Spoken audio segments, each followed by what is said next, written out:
सभी को सादर जय जिनेंद्र। मैं Vinita Surana JNS healing group के थ्रू आप सबका तहे दिल से स्वागत करती हूँ। तो जैसे कि आप सब जानते ही हैं, जेएनएस सेशन के थ्रू बहुत सारे अपने एंशिएंट विजडम को यानी अपनी स्पिरिचुअलिटी को प्लस उसी के साथ साथ में अभी कुछ समय पहले हमने हीलिंग प्रोसेस भी अलग अलग ऑल्टरनेट हीलिंग मेथोडोलॉजीज को भी जानने की शुरुआत की है।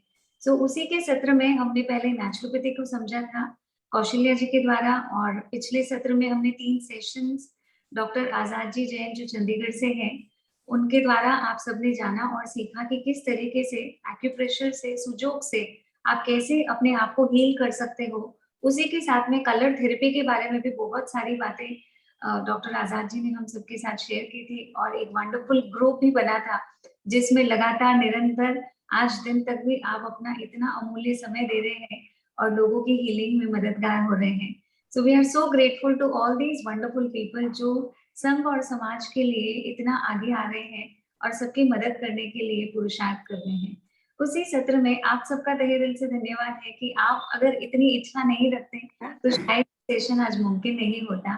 तो इन सब बातों को ध्यान रखते हुए और मेरी खुद की रुचि को ध्यान रखते हुए मैंने सोचा, और आजाद जी से मैंने बात की तो उन्होंने बताया कि आप जरूर डॉक्टर गोपाल जी लोहिया से कनेक्ट कीजिए। जो बैच फ्लावर रेमेडीज है वो बहुत ज्यादा मददगार होती है लोगों के लिए। उन्होंने भी मुझे काफी सारी बताई चीजें, और फिर मैं जो लाइफ कोचिंग करती हूँ, वन ऑन वन जब काउंसलिंग करती हूँ, उसमें कई सारे मेरे जो क्लाइंट्स हैं उनको भी फिर मैंने सबसे पूछ करके समझ करके थोड़ा स्टडी करके लोगों को प्रिस्क्राइब करना शुरू किया, और मैंने भी इसके रिजल्ट्स देखने शुरू किए। बस वही एक रीजन था आज हमारे साथ डॉक्टर गोपाल जी और उनकी डॉटर डॉक्टर नुपुर जी लोहिया हमारे साथ हैं। तो जैसे before we begin with the session एक छोटा सा इंट्रोडक्शन देना चाहूंगी। डॉक्टर गोपाल जी लोहिया, उन्होंने वैसे तो बाय प्रोफेशन वो एक डॉक्टर है होम्योपैथी के, and he has done his DHMS, और वो एक गोल्ड मेडलिस्ट रहे हुए हैं। आज से 30 वर्ष पहले से, मतलब लगभग 30 वर्ष हो गए आपको इस फील्ड में प्रैक्टिस करते हुए, और 1995 में उन्होंने बैचलर रेमेडीज भी अपने ऑल्टरनेट हीलिंग मेथोडोलॉजी में भी ऐड किया। और उसी के साथ में आप एमडी है नेचुरोपैथ में, और उसके साथ ऑल्टरनेट मेडिसिन के भी काफी सारी आपने स्टडी रिसर्च की है, और आज 30 साल लगभग हो गए हैं आपको सक्सेसफुली इसको प्रैक्टिस करते हुए। सो आप जानेंगे और समझेंगे डॉक्टर सर के थ्रू कि कितने हम्बल वो एज ए नेचर भी है। जैसा उनका प्रोफेशन है उतनी हम्बलनेस उनके नेचर में भी है। और प्लस एक एडेड एडवांटेज आप सबको बाय बोनस मिला है, उन्हीं के डॉटर डॉक्टर नुपुर जी भी हमारे साथ में है। तो अपने पापा से इंस्पायर होके प्लस इस ऑल्टरनेट थेरेपी से इंस्पायर होकर के उन्होंने भी इसमें डॉक्टरेट किया है होम्योपैथी में, and she is also practising bachelor remedies. So आज हम उन दोनों से ही काफी कुछ जानेंगे और सीखेंगे। इसीलिए मैं अनुरोध करूंगी, अगर आपके अभी तक कोई भी फ्रेंड्स या फैमिली मेंबर्स नहीं जुड़े हैं, जल्द से आप उन्हें कनेक्ट करिए, और आपको भी पूरा सेशन अच्छे से सुनना है ताकि लास्ट में आपको एक गोल्डन अपॉर्चुनिटी मिलेगी। आपके जो भी डाउट्स है क्वेरीज है आप जानेंगे और समझेंगे। तो आज के सत्र में बहुत सारी थेरेपीज आपने आज तक सुनी है और जानी है, लेकिन ये जो थेरेपी है बहुत ही डिफरेंट है। इसीलिए मे भी कुछ लोग आज पहली बार सुन रहे होंगे इसके बारे में, तो आप ध्यान से सुनिएगा। फूलों का जो अर्क होता है, उस अर्क को किसी पर्टिकुलर डिस्टिल वाटर में मिक्स किया जाता है, और फिर उस एसेंस को जो यूज किया जाता है वो हमारे इमोशनल और physical healing plus psychological healing में भी बहुत ज्यादा मददगार साबित होता है। बाकी डिटेल में हम जानेंगे दोनों डॉक्टर्स के साथ। So doctor Gopal ji and Nupur ji, thank you so much for joining with us. आपने अपना इतना अमूल्य समय हम सबको दिया है। Once again thank you, and over to you sir. Thank you Vinita ji. Thank you sir. आवाज आ रही मेरी? जी। तो विनीता जी धन्यवाद। आप जो काम कर रहे हैं बहुत बड़ा काम कर रहे हैं। आपका कार्ड देखा मैंने तो मैं काफी इम्प्रेस हो गया।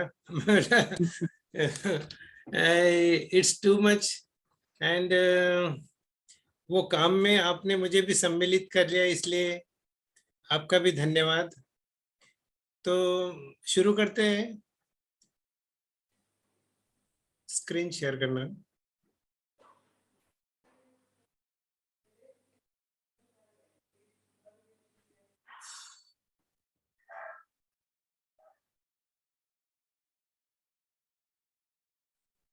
Full screen.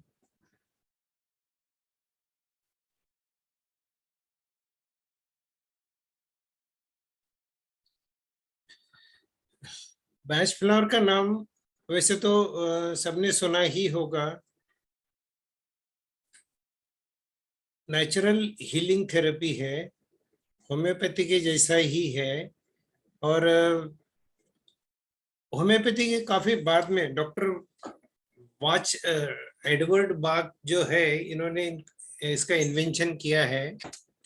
इसके बारे में मैं डिटेल में बताता हूँ कि ये दवाइयाँ फ्लावर से बनी हुई, बिट्टू, जैसे गीता जी ने बताया। ए इंग्लैंड बिट्टू, इंग्लैंड में से ही ये फ्लावर सॉरी सर, मैं एक सेकेंड ना, सबका म्यूट नहीं हुआ है, मैं म्यूट कर देती हूँ। आप फिर से एक बार अनम्यूट कर लीजिए अपने आप को।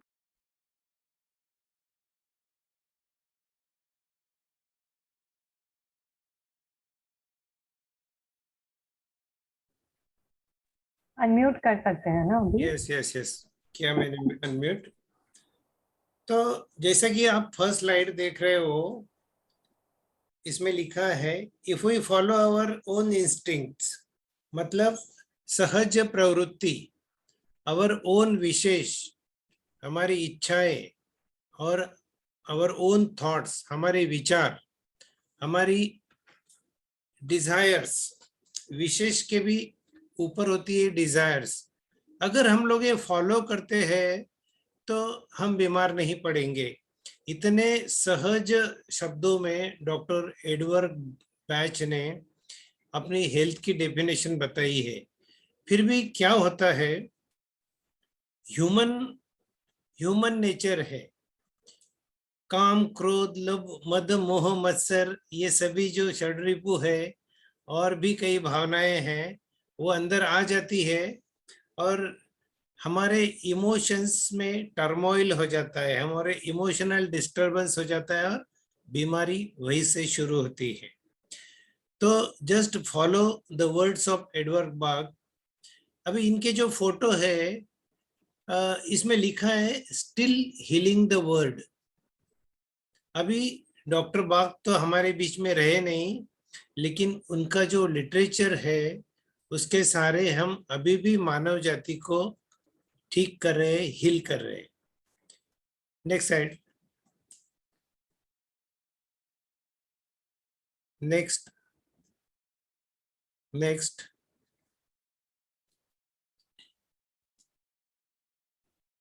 डॉक्टर एडवर्ड बाग का जन्म 24 सितंबर 1886 में हुआ। और पहले तो डॉक्टर बनने की उनकी ख्वाहिश थी, तो डॉक्टर बने। शॉर्ट में मैं हिस्ट्री बताता हूँ बैच फ्लावर का और डॉक्टर एडवर्ड बाग का। तो उस टाइम पे वो एलोपैथी डॉक्टर बने लेकिन एलोपैथी मेडिसिन, उस वक्त के एलोपैथी मेडिसिन बहुत ही मतलब मटेरियल प्लेन पे, और इतना रिसर्च नहीं था, तो उसके साइड इफेक्ट बहुत ज़्यादा थे। तो इन्होंने वो प्रैक्टिस बंद कर दिया एलोपैथी वाला और रिसर्च में चले गए। माइक्रोबायोलॉजी में इन्होंने रिसर्च किया, कई सारी नई चीजें भी ढूंढी, और फिर धीरे धीरे वापस उनका जो टेंडेंसी था हीलिंग की तरफ, वापस उनको लेके गया। तो उन्होंने नेक्स्ट होम्योपैथी को चुना कि चलो होम्योपैथी सब लोग अच्छा बोल रहे हैं, तो होम्योपैथी की पढ़ाई करने के बाद में उन्होंने होम्योपैथी प्रैक्टिस चालू किया और काफी उनको उसमें यश भी मिला। लेकिन दिक्कत क्या होती है होम्योपैथी में बहुत नॉलेज जरूरी होता है। पेशेंट को भी, मतलब पेशेंट को जानना पड़ता है अच्छी तरह से। जब तक नहीं जानेंगे तब तक दवाई नहीं दे सकते। और जो दवाई देते हैं होम्योपैथी में, उसका भी डिटेल स्टडी बहुत ज्यादा जरूरी होता है। तो ये एक डॉक्टर ही कर सकता है, कॉमन मैन उसको इतने इजीली नहीं यूज कर सकता था।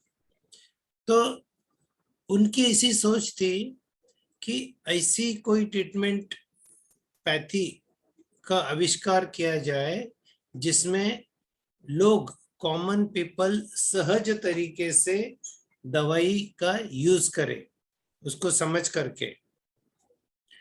तो उन्होंने वो प्रैक्टिस भी बंद कर दिया। उनकी जो हार्ले स्ट्रीट की प्रैक्टिस थी लंदन की, roaring practice, he stopped that. और स्टॉप करके वो इंग्लैंड के एक देहात में चले गए, माउंट वर्नन। वहां जाके उन्होंने रिसर्च शुरू किया। धीरे धीरे धीरे वे फ्लावर्स के करीब आए और उन्होंने एक एक फ्लावर के ऊपर प्रयोग करना शुरू किया। और धीरे धीरे इस तरह से उन्होंने 38 फ्लावर्स निकाल लिए और उनको अच्छे से उनकी इमोशंस ये वो सब लिख करके रखे। एंड ही फाउंड कि इससे बीमारियां लोगों की, मतलब मन ठीक होने लगा, इमोशंस ठीक होने लगी। और वो अगर ठीक होता है तो उनके फिजिकल, जो किसी को माइग्रेन था, किसी को ब्लड प्रेशर था, किसी को शुगर था, और जैसे कोई समस्या भी थी मानसिक वगैरह, वो भी सब ठीक होने लगी। तो उन्होंने इसके बुक्स और ये सब लिख के रखे। लेकिन हमारा देखिए ना, दुर्दैव कैसा, इतना सब निकालने के बावजूद बाद में भी वो बहुत ज्यादा दिन तक जीवित नहीं रहे। और 1936 में वे भगवान के पास चले गए। तो ये 50 साल के पीरियड में उन्होंने काफी कुछ ढूंढ के निकाला मानव जाति के लिए। अभी और आगे देखते हैं, नेक्स्ट स्लाइड। तो ये तैयार कैसे करते हैं उसके बारे में तो बताया कि फ्लावर एक्सट्रैक्ट निकालते हैं। फ्लावर्स को झरने का पानी लेके उसमें एक कांच का बॉल लेके उसमें रखते हैं 24 घंटे तक।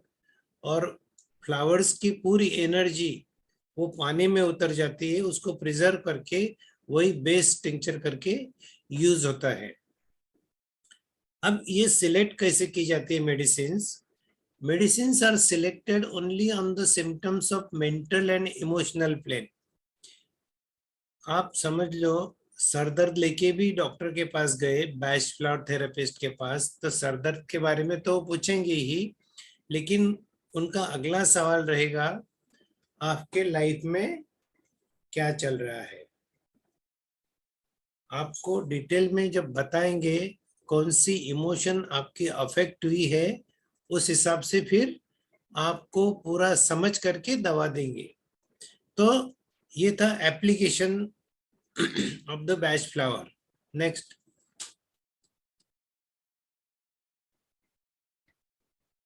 तो सोर्स तो सिंपल फ्लावर्स है और has power of affecting emotional and mental plane.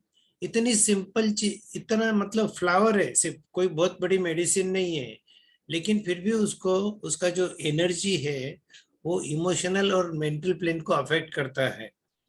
और it is very simple to use. Common man can also use. 38 medicine है +1। It is a mixture of 5 medicine. Rescue remedy है उसका नाम। तो कम मेडिसिन होने से it is very easy to use. It can be taken by patient himself by assessing his mental condition. मैंने YouTube पे मेरा चैनल जब कोविड के टाइम शुरू किया था, तभी वो शुरू करने के पीछे एक ही मकसद था कि लोग बहुत डरे हुए थे, उनको पता नहीं चल रहा था कि अब क्या करें। और बहुत सारे फोन भी आते थे मुझे, लेकिन प्रैक्टिस और उसके इसमें मैं सबको हेल्प नहीं कर पाता था। तो मेरे एक डॉक्टर फ्रेंड ने बोला कि तू वीडियो बना के क्यों नहीं डालता यूट्यूब पे, सब लोग देख लेंगे और यूज भी कर पाएंगे। मैं बोला yes really it is good idea. तो मैंने फटाफट 38 मेडिसिन के वीडियोस यूट्यूब पे अपलोड कर दिए। एंड बिलीव मी, वो वीडियोस देख के हजारों लोगों ने उससे फायदा लिया। हजारों लोगों ने मुझे उसमें फीडबैक भी दिया है बाद में कि आपका ये वीडियो देखा मुझे अच्छा लगा, कितने सारे डॉक्टरों ने वो वीडियो देख करके प्रैक्टिस भी करने लगे, यूज करने लगे, मतलब बैच फ्लावर मेडिसिन। कहने का मकसद ये है कि it is very simple to learn. सब कोई, हर कोई सीख सकता है। कोई भी चीज सीखनी है तो थोड़े एफर्ट्स तो डालने पड़ेंगे, बुक्स पढ़नी पड़ेगी, वीडियोस देखने पड़ेंगे। और सबसे इम्पोर्टेंट पार्ट क्या है इसमें, ट्रीटमेंट का जो पार्ट होता है बैच फ्लावर में, पेशेंट को समझना है। पेशेंट कहाँ पर अफेक्ट हुआ है, कौन से प्लेन पे अफेक्ट हुए, कौन सी इमोशन अफेक्ट हुई है, कौन सी भावना अफेक्ट हुई है, कहाँ उसको इंजरी हुई है, वो समझ के वो अर्क अगर उसको देते हैं तो वो पेशेंट फटाफट ठीक हो जाता है। जल्दी से ठीक होने से आगे के जो कंसिक्वेंसेस होते हैं वो सब प्रिवेंट हो जाते हैं। तो it can be used with any other way of treatment. ये सबसे अच्छी बात है इसकी कि ये एलोपैथी के साथ में भी यूज कर सकते हैं, होम्योपैथी के साथ, यूनानी के साथ, और कोई भी आप ट्रीटमेंट जैसे रेकी है, ये है, वो है, हिप्नोथेरेपी, या और भी जादू टोना कुछ, ये सब भी कुछ कुछ करते हैं। कुछ भी करो लेकिन don't stop batch flower medicine, इसको आप लेते रहिए। अगर आप अच्छी तरह सीख गए बैच फ्लावर तो आप प्रैक्टिस भी कर सकते हो। Yes, you can practice. इसके लिए लाइसेंस की जरूरत नहीं है। अभी तक ये रूल्स के अंडर में नहीं है गवर्नमेंट के, तो anyone can practice. Next,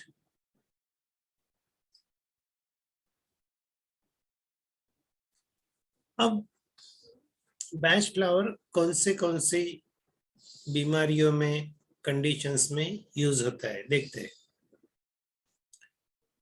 depression. Depression बहुत बड़ा वर्ड है, बहुत सारी चीजें इसमें आती है।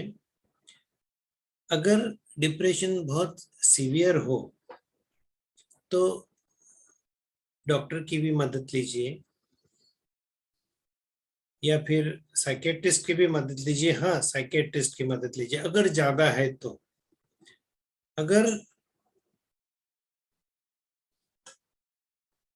स्क्रीन इज ब्लैक, स्क्रीन आ रहा है सबको? हाँ विजिबल है। जी डॉक्टर सर, हाँ विजिबल है। Visible, okay. तो डिप्रेशन अगर ज्यादा है, ओनली नॉट डिप्रेशन, अगर कोई भी बीमारी प्राइमरी स्टेज पे है तो anyone can treat at home. अगर बीमारी थोड़ी ज्यादा है तो you can take help of counsellor, homeopath, allopath या आयुर्वेदिक डॉक्टर। कोई भी आपके पास में, किसी का तो सपोर्ट चाहिए आपको, तो फटाफट आप ठीक हो सकते हो। अकेले मत ट्राई करिए। फिर है fear, panic attacks. Fear panic attacks आप आराम से ट्रीट कर सकते हो घर पे, बहुत फास्ट ठीक हो जाते हैं। मेंटल ट्रॉमा, तो मेंटल ट्रॉमा में क्या होता है, मेंटल ट्रॉमा के लिए एज सच कोई दवाई है नहीं, एलोपैथी ये वो कोई जाके लेता नहीं है। लेकिन बैच फ्लावर अगर आपके घर में है, रेस्क्यू रेमेडी अगर आपके घर में है, जैसे आपको ट्रॉमा होता है आप अगर ले लेते हो, आगे का पूरा ठीक हो जाता है। तो ये हुआ मेंटल ट्रॉमा। फिर है सुसाइडल टेंडेंसीज। सुसाइडल टेंडेंसीज अगर किसी में है तो प्लीज प्लीज आप डॉक्टर की भी सलाह साथ में लेते रहिए। बाद में excessive anger, that you can treat uncontrolled emotion, behavioural disorder, attention deficit hyper activity disease, inferiority complex, mental weakness, obstinate nature, jealousy, और भी कई हम लोग डाल सकते हैं उसमें हेडिंग। फिर और क्या ट्रीट कर सकते हैं, some physical disorders are due to chronic mental and emotional problems. They are known as psychosomatic diseases. आज का जो युग है वो इन्हीं बीमारियों का है, साइकोसोमेटिक इलनेस, जैसे high blood pressure, diabetes, migraine, acidity, ulcers, IBS, जैसे कि irritable bowel syndrome, constipation. Constipation को तो दुनिया कोई डिजीज मानती नहीं है, फिर भी लोग सफर करते रहते हैं। एलोपैथी में तो ये बीमारी है ही नहीं, तो उसके लिए वो लैक्सेटिव और परवेटिव यही सब यूज करते किए जाते हैं। फिर लेकिन अगर बैच फ्लावर देते हैं तो फटाफट ठीक हो जाता है। Backache, hair fall, hair fall तो कॉमन प्रॉब्लम हो गया आजकल टेंशन की वजह से और disturb lifestyle, spondylitis, asthma and allergic disorders, skin diseases, joint pains, undiagnosed complaints, ये भी बहुत सारी है। तो सभी चीजों में सभी चीजों में आप जब स्टडी करते हो अच्छे से पर्सन का, तो काफी उसमें मदद मिलती है अपने को। अभी बैच फ्लावर के बारे में सेलिब्रिटीज क्या बोलती है? आप जो इंग्लिश मूवीज देखते हैं उनको ये एक्ट्रेस मालूम होगी, Jennifer Aniston uses Bach flower remedies to keep cool under pressure. तो जब ये अंडर प्रेशर होती है तो ये बैच फ्लावर यूज करती है before movies and premieres to relieve stress and anxiety. Next, ये बहुत लोगों ने इनको देखा होगा, Harry Potter film, Emma Watson. She says about rescue remedy, a few drops of it under my tongue before I go out calms me down. See, it's so effective. Next, ये बहुत ही important slide है. In the game of golf, concentration is key. A few drops of rescue remedy mixed in my water bottle does the trick. Shutter says in Golf Today magazine, it is incredible for soothing my nerves and helping me stay focused and calm while playing the course. तो ये not only golf, ये आप cricket में use कर सकते हैं, local tournaments होती है या और कोई भी टूर्नामेंट्स होती है उसमें यूज कर सकते हैं।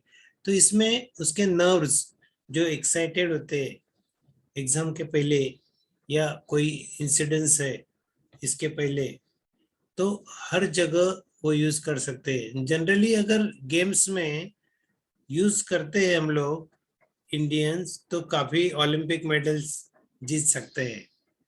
नेक्स्ट, अभी हम लोग आते हैं केसेस पर। अभी ऐसा स्ट्रक्चर है कि हम लोग एक केस देखेंगे, केस में जो मेडिसिन यूज की है वो मेडिसिन भी डिस्कस करेंगे और फिर नेक्स्ट केस, ठीक है। A 9-year-old boy came to my OPD. He was suffering from fearful panic attacks at night almost every day. He used to wake up frightened as if someone is going to kill him. अब ये तो सिर्फ पढ़ लिया मैंने, लेकिन जो scene होता था रोज रात को पेशेंट के घर में, वो बहुत ही डरावना माहौल रहता था, क्योंकि पेशेंट रोज डर के उठ के बैठता है, वो किसी को पहचानता नहीं है और जोर जोर से चिल्लाता है। उसका फेस देखेंगे तो टेरिबल एक्सप्रेशंस, घर के लोग भी डर जाते थे वो सब देख करके, और उनको क्या करना ये पता नहीं चलता था, क्यों ऐसा हो रहा वो नहीं पता चल रहा था।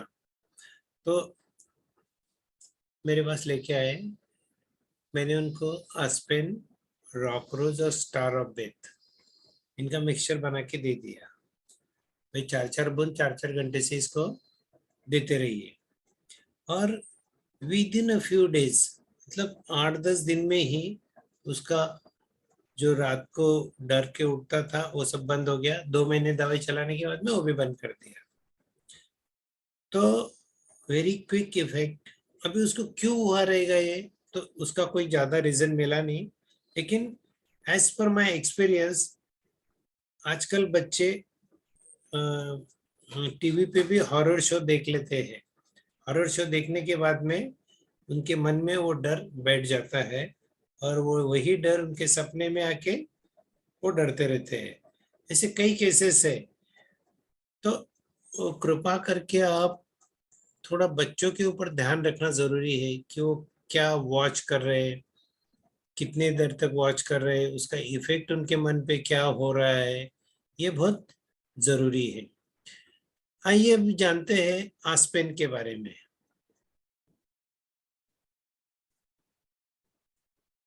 Next slide. वीडियो चालू करना, ऑडियो। आस्पेन ये एक डर वाले ग्रुप की दवाई है जिसमें अकारण भय होता है। ऐसा डर कि जिसका कोई कारण नहीं होता है, जैसे किसी ऊंचाई का डर, भूत प्रेत का डर, या भगवान का डर, या श्राप का डर, काली जादू का डर। उनको लगता है कि मुझे किसी ने करनी कर दिया है, मतलब किसी ने मेरे ऊपर काली जादू कर दिया है, तो मेरी जो भी तकलीफ़ें हैं वो सब उसी की वजह से है। तो वो ऐसे लोग जाते हैं तांत्रिक मांत्रिक के तरफ, तो उनसे कुछ होता तो है ही नहीं, या पता नहीं, मैं तो कभी गया नहीं, होता भी होगा। लेकिन ये जो डर है वो आस्पेन से पूरा निकल जाता है। किसी किसी को बंद कमरे में डर लगता है, या किसी वो कमरे का हैंडल अगर खुलता नहीं है जल्दी से तो भी उनकी हार्ट बीट्स बढ़ जाती है। लिफ्ट बंद हो गई तो अंदर के डर लगने लग जाता है।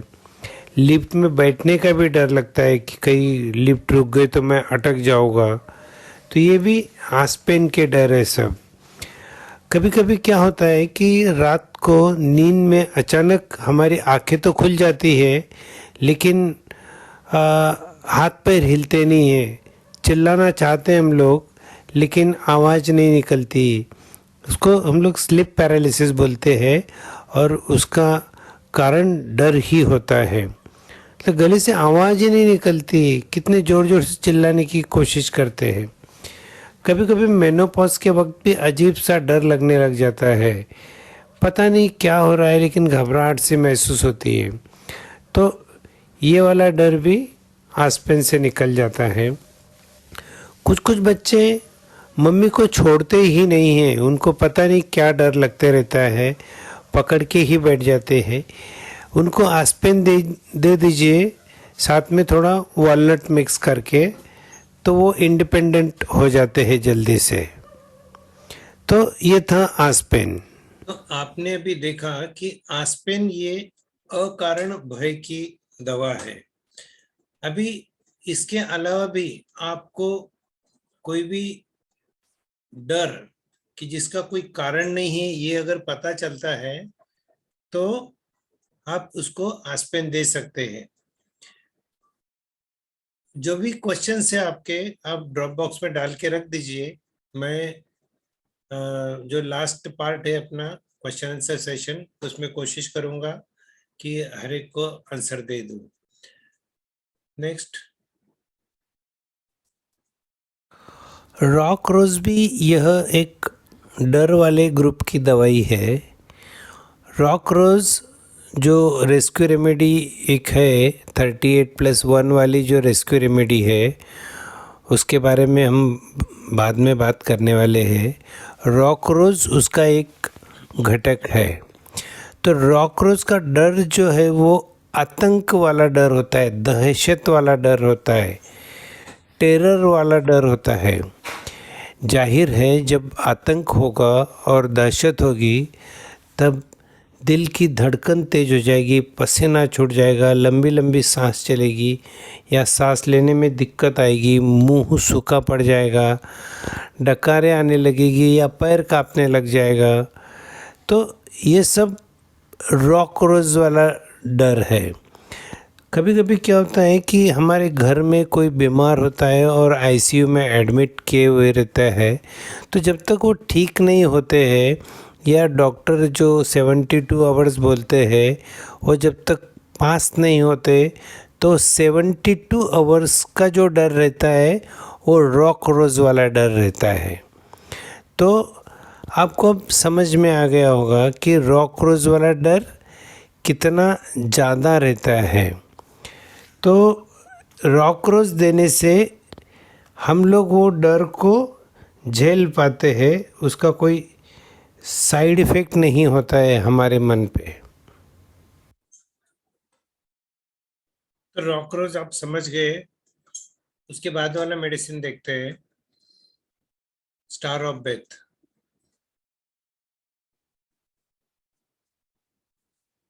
स्टार ऑफ बेथ में क्या है कि ये भी एक रेस्क्यू रेमेडी का पार्ट है। रेस्क्यू रेमेडी में 5 मेडिसिन होती है, डॉक्टर नुपुर आपको बताएंगे डिटेल में। तो ये शॉक, ट्रॉमा, एक्सीडेंट, मानसिक और शारीरिक सदमा। हमको कभी कभी अचानक से क्या होता है कि कुछ एक्सीडेंट हो जाता है और हम गाड़ी से गिर जाते हैं, फिर हमको डर लगने लग जाता है कि अरे अभी गाड़ी नहीं चलाऊंगा मैं।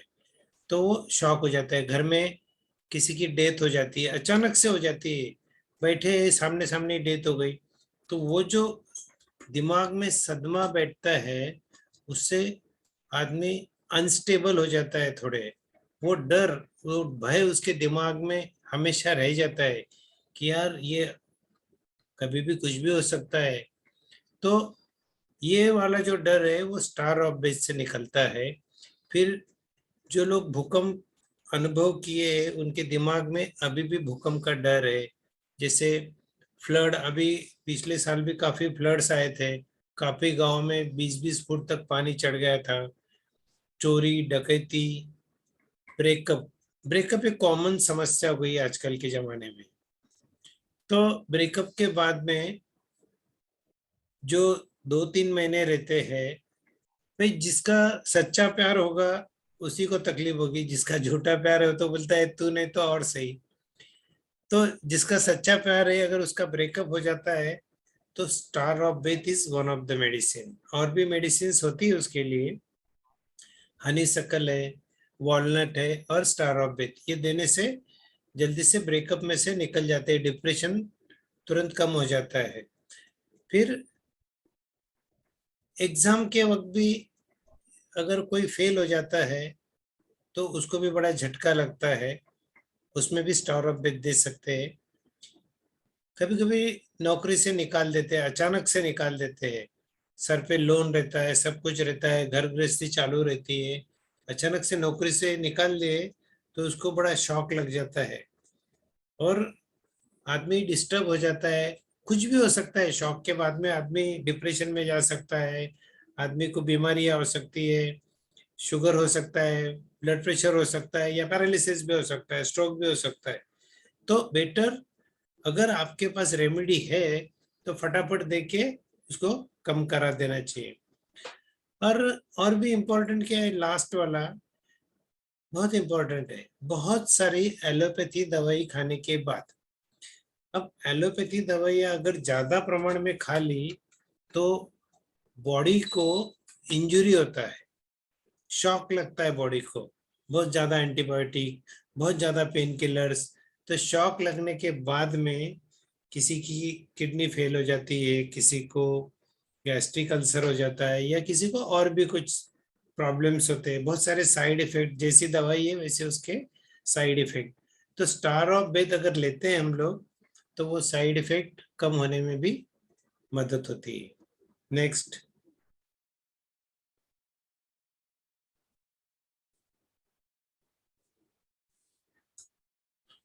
एक मिनट, मैं पेपर लेता हूँ उनका, केस पेपर।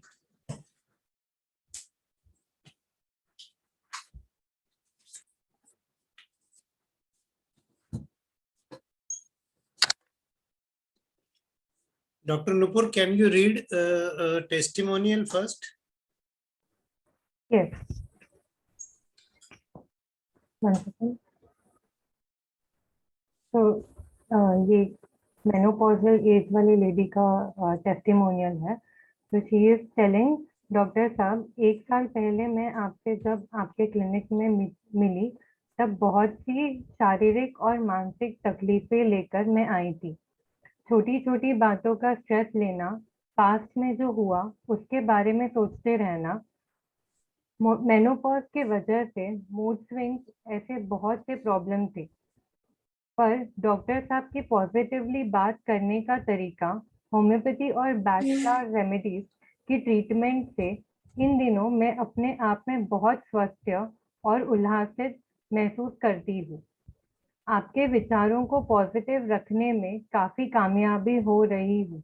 डॉक्टर साहब, आपका दिल से धन्यवाद। Thank you Nupur. तो ये टेस्टिमोनियल था। अभी उनके कंप्लेंट्स क्या थी वो मैं बताता हूँ। अभी चूंकि मैं होम्योपैथी डॉक्टर भी हूँ और मैं होम्योपैथी मेडिसिन भी यूज करता हूँ, not only batch flower. Batch flower से कैसे हमको बहुत सारी मदद मिलती है एक्स्ट्रा की, लेकिन जो क्रॉनिक तकलीफें रहती है उनको मल्टी थेरेपी ट्रीटमेंट देना पड़ता है। Homeopathy, Bach flower, counselling, exercise, yoga, pranayama, ये सब एक साथ करेंगे तो मरीज जल्दी से ठीक होता है। नहीं तो लिंगरिंग कंप्लेंट्स थोड़ी थोड़ी थोड़ी थोड़ी चालू ही रहती है। इसलिए हम लोग काफी बार बोलते हैं कि जब भी दवाई लेते हैं तो साथ में 4 चीजें करना जरूरी है। रोज एक्सरसाइज करना है, पॉजिटिव थिंकिंग करना है। पॉजिटिव थिंकिंग अगर नहीं हो रही है तो बैच फ्लावर लेना है, और बैच फ्लावर लेके पॉजिटिव थिंकिंग करना है। अच्छा से डाइट लेना है, बैलेंस न्यूट्रिशन, प्लस प्लस क्या, प्रॉपर स्लीप, अच्छे से सोना है। तो सोने के लिए भी अगर मन शांत रहेगा तो ही आप सो पाओगे। तो ये 4 चीजें अगर रहेगी तो ही आप अच्छी हेल्थ में रह सकते हो। ये समझो गाड़ी के 4 पहिए हैं। तो ये 4 पहियों को मजबूत रखने के लिए बैच फ्लावर का आपके साथ में होना बहुत जरूरी है। हम देखते हैं इनकी कंप्लेंट्स क्या थी। ये करीब 1 साल पहले ये लेडी मेरे पास आई थी। उनको थोड़ा हाइपोथायराइड भी था और घबराहट होती थी, हेयर फॉल था, वीकनेस था, बदन दर्द, और स्ट्रेस बहुत था इनको कोई भी चीज का, कि अभी ये किया तो वो होगा, बच्चे बाहर गए उनका कैसे होगा, सेटल हुए नहीं होंगे, बच्चों की शादी। और एज उनका था अभी 48 ईयर्स।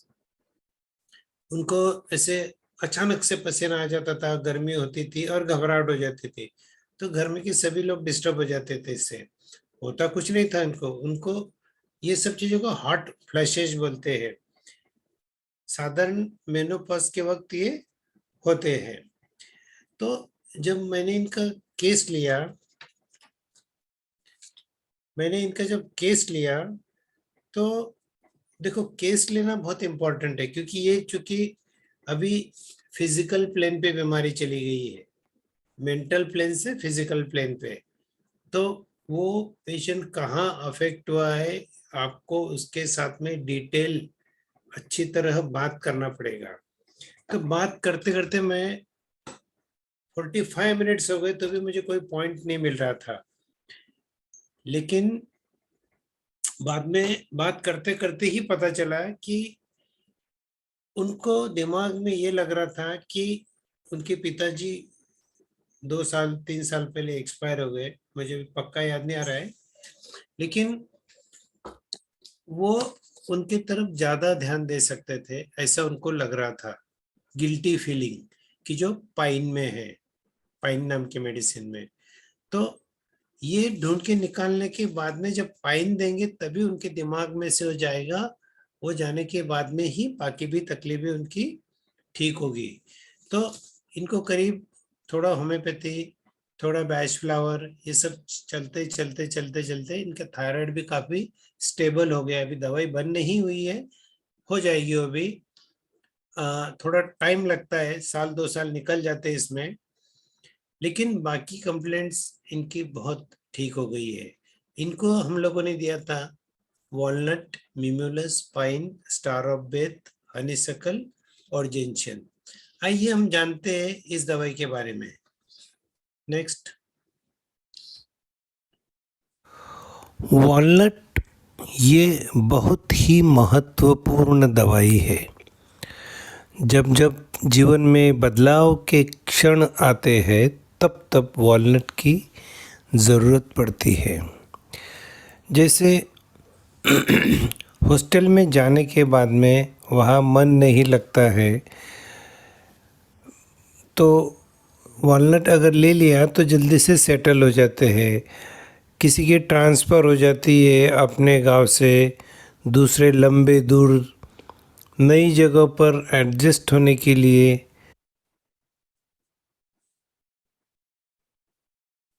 अगर किसी को समय लगता है तो वॉलनट से ये समय में काफ़ी कटौती हो जाती है।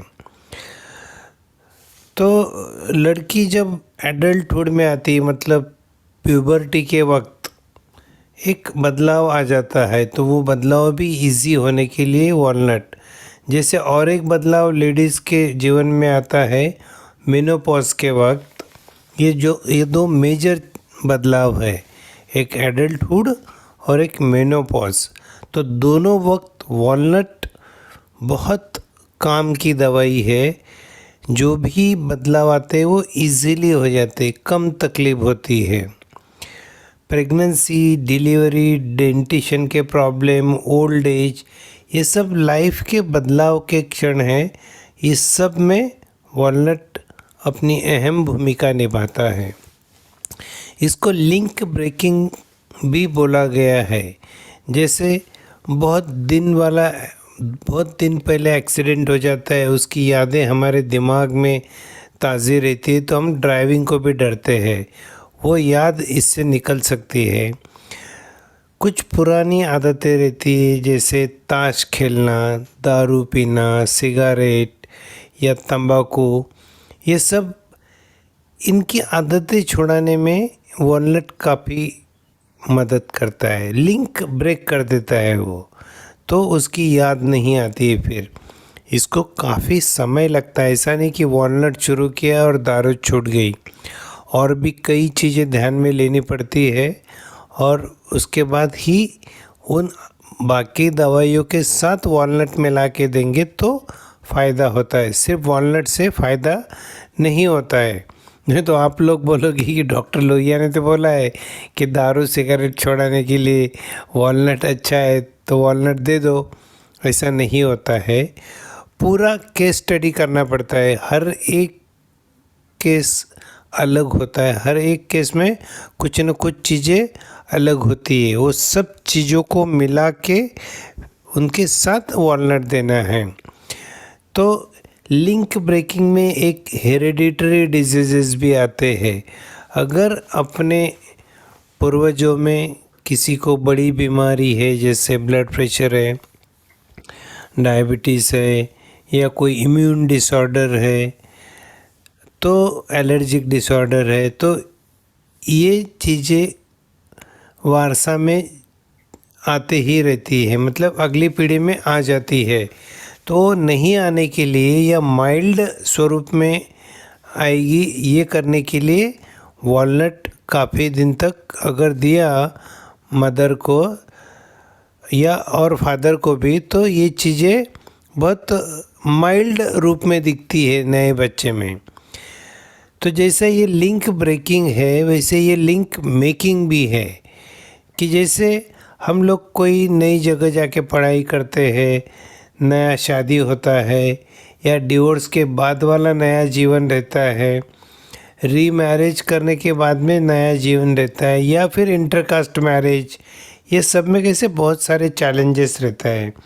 या फिर हस्बैंड वाइफ में से हस्बैंड गुजर गया, वाइफ रह गई, तो उसके लिए भी जो जीवन अलग हो जाता है, तो वो लिंक मेकिंग है। मतलब जीवन को सुचारू रूप से कैसे चलाए, ये जल्दी से आदमी सीख जाता है। ये थोड़ा डिटेल हो गया, लेकिन वॉलनट का स्टडी भी डिटेल करना बहुत ज़रूरी था। आशा करता हूँ वॉलनट समझ में आया होगा। और भी मेरा वीडियो है इसके ऊपर यूट्यूब पर, वो और भी डिटेल में है, तो जिसको इंटरेस्ट है वो जाके बाद में देख लेना। Next, pine. पाइन ये मेडिसिन भी बहुत ही बेहतरीन है। इसमें क्या होता है कि फीलिंग ऑफ गिल्ट, अनवर्दीनेस, कि मेरा कोई वजूद ही नहीं है, मैं कुछ भी नहीं हूं, मेरी ही गलती है, ये हमेशा खुद को ही दोष देता है। और खुद को दोष देने से इसके दिमाग में, मन में इंफेरियोरिटी कॉम्प्लेक्स आ जाता है, ये आगे बढ़ नहीं सकता। खुद को दोष दे रहा है, खुद को कम देख रहा है, तो स्टेज पे जा भी नहीं सकता। अरे मैं नहीं जा सकता, मेरे में तो वो गुण है ही नहीं है, जबकि वो कर सकता है, उसके अंदर वो सभी गुण हैं, लेकिन उसके ही मन में उसकी कीमत कम है। तो ये जो पाइन पर्सनैलिटीज है, इनको बाद में बहुत साल तक अगर ये फीलिंग उनके दिमाग में रह गई तो इम्यून डिसऑर्डर्स होती है। इम्यून डिसऑर्डर्स में क्या होता है, अपनी ही सेल्स अपने बॉडी को पराई लगती है। वैसे ही पाइन में भी है, खुद को ही वो दोष देते हैं। तो अगर आपके दिमाग में कोई ऐसी फीलिंग है सेल्फ रिप्रोच वाली, तो उसको फटाफट निकाल देना चाहिए। अब मेरे पास एक मरीज आया था, वो बोलता है कि मेरे फादर की मैंने अच्छी सेवा नहीं की, वो एक्सपायर हो गए। मैं मतलब हॉस्पिटल में ले जाना लेट हो गया मेरे से थोड़ा, नहीं तो आज वो बच जाते थे। और ये गिल्ट उसको काफी दिन तक रहा। तो मैं फिर इस जगह काउंसलिंग भी लगता है थोड़ा, क्योंकि जन्म और मृत्यु हमारे हाथ में नहीं है। हम लोग सिर्फ कोशिश कर सकते हैं कि अच्छी केयर दे, सब दे, लेकिन समय देना नहीं देना ये ऊपर वाले के हाथ में रहता है, अलमाइटी के हाथ में रहता है। अगर वो चाहे तो आपको समय भी मिल जाएगा, आप हॉस्पिटल भी पहुंच जाओगे, आपका एंजियोग्राफी, एंजियोप्लास्टी सब हो गया, आप घर पे भी आ जाओगे। और अगर नहीं तो वो ऑन द स्पॉट ही चले जाता है। फिर भगवान बोलता बस हो गया, तेरा रोल अभी खत्म।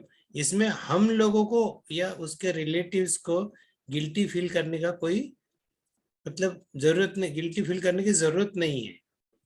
तो ये था पाइन। नेक्स्ट,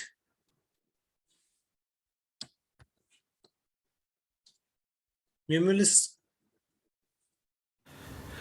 मिमुलस यह सकारण डर की दवाई है, जैसे गाड़ी चलाने का डर, रास्ता क्रॉस करने का डर, या जैसे बहुत सारे लेडीज़ को लगता है कॉकरोच का डर, कीड़े मकोड़ों का डर, सांप, कुत्ते, बिल्ली या कोई भी एनिमल्स का डर, मतलब नोन है कि हाँ पता चलता है कि ये चीज़ का डर लग रहा है।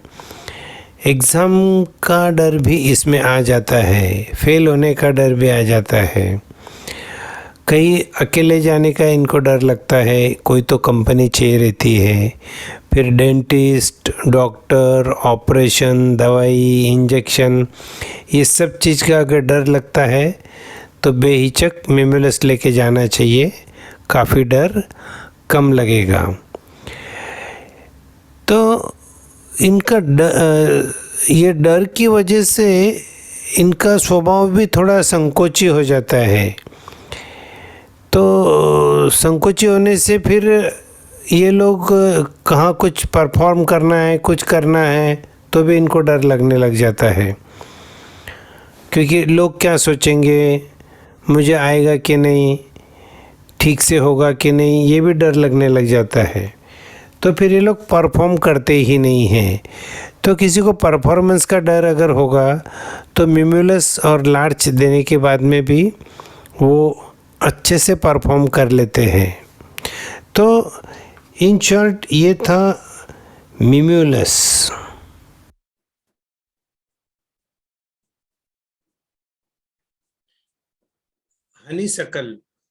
हनीसकल ये जो दवाई है, ये हमारी जो पुरानी बातें रहती है, मतलब आज तक के जो लाइफ में अच्छा बुरा हुआ है, हम अच्छा तो ज्यादा ध्यान में नहीं रखते हैं, लेकिन फलाने ने मुझे उस बार तब मुझे ऐसा बोला था और मुझे गाली गलौज दिया था, मुझे भला बुरा कहा, हम लोग वो ध्यान में रखते हैं, पकड़ के रखते हैं। बचपन की बातें वो सब पकड़ के बैठते हैं।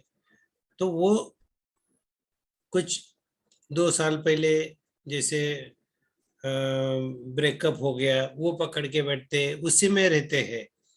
तो वो यादें हमको छोड़ती नहीं है।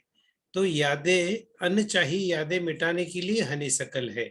अगर हनीसकल हम लोग लेते हैं तो अनचाही यादें, अच्छी यादें रहेगी आपके साथ में ही, आपका पहले वाला डेटा नहीं जाएगा। आपकी सिर्फ, आपको लगता है कि ये नहीं, ये बुरी है, ये याद नहीं चाहिए मुझे, वो निकल जाएगी। अभी क्या होता है, ओल्ड एज में थोड़ा मेमोरी का प्रॉब्लम हो जाता है। उस वक्त बुजुर्ग लोग बोलते हैं कि मेरे बचपन में ऐसा था, मेरे बचपन में ये था, मेरे बचपन में वो था। सब बचपन की ही बातें करते रहते हैं। उनको बचपन से निकाल के प्रेजेंट में लाने का काम हनीसकल करता है। तो उनको भी हनीसकल हम लोग दे सकते हैं। तो कुछ और भी बातें रहती है, जैसे किसी का कोई एक्सपायर हो जाता है, वो यादें रहती है, बहुत सारी यादें रहती है। कोई भी याद आपको लगे कि नहीं चाहिए है, तो आप हनीसकल लेके उसको निकाल सकते हैं। नेक्स्ट, जेंशियन। जिनशियन एक नकारात्मक व्यक्तिमत्व है। उसके मन में हमेशा नकारात्मक सोच होती है, हमेशा संदेह होता है, शंका होती है, जल्दी से निराश हो जाता। काम करने के पहले ही वे नकारात्मक सोच लेते हैं। काम में थोड़ी सी भी रुकावट आती है तो उनको लगता है बस हो गया, काम तो होने ही वाला नहीं है, मेरे लाइफ में तो बस ऐसे ही चलते आ रहा है, मेरा तो कुछ अच्छा होने वाला है ही नहीं, मेरी लाइफ तो अंधकार में ही है, और ब्ला ब्ला ब्ला ब्ला ब्ला, ये सब हमेशा वो सोचते रहते हैं। बिल्ली भी अगर रास्ता काट के जाएगी तो वो घर पे आ जाएंगे, इतने वे अंधश्रद्धा में विश्वास करते हैं। और व्यापार करते समय भी उनकी सोच नेगेटिव ही रहती है। पहले अगर मुझे नुकसान हो गया तो, अगर मुझे ऐसा हो गया तो फिर व्यापार ही नहीं करना है। मतलब उनको डर ही लगता है कोई भी चीज़ में, पहले वो गलत ही सोचते हैं। कोई अच्छी चीज़ उनके लाइफ में अगर होती है तो भी उन्हें डर लगता है कि कहीं आगे बुरा तो नहीं होने वाला है। तो क्योंकि उनको लगता है कि मेरे लाइफ में तो अच्छी चीज़ें पॉसिबल ही नहीं है। थोड़ा सा सेटबैक, थोड़ी सी तबीयत ख़राब होते ही उनको लगता है कि गया, मेरा तो तबीयत पूरा ही ख़राब हो गया है। थोड़ी सी डिफ़िकल्टी आते ही वे काम छोड़ देते हैं, निराश हो जाते हैं।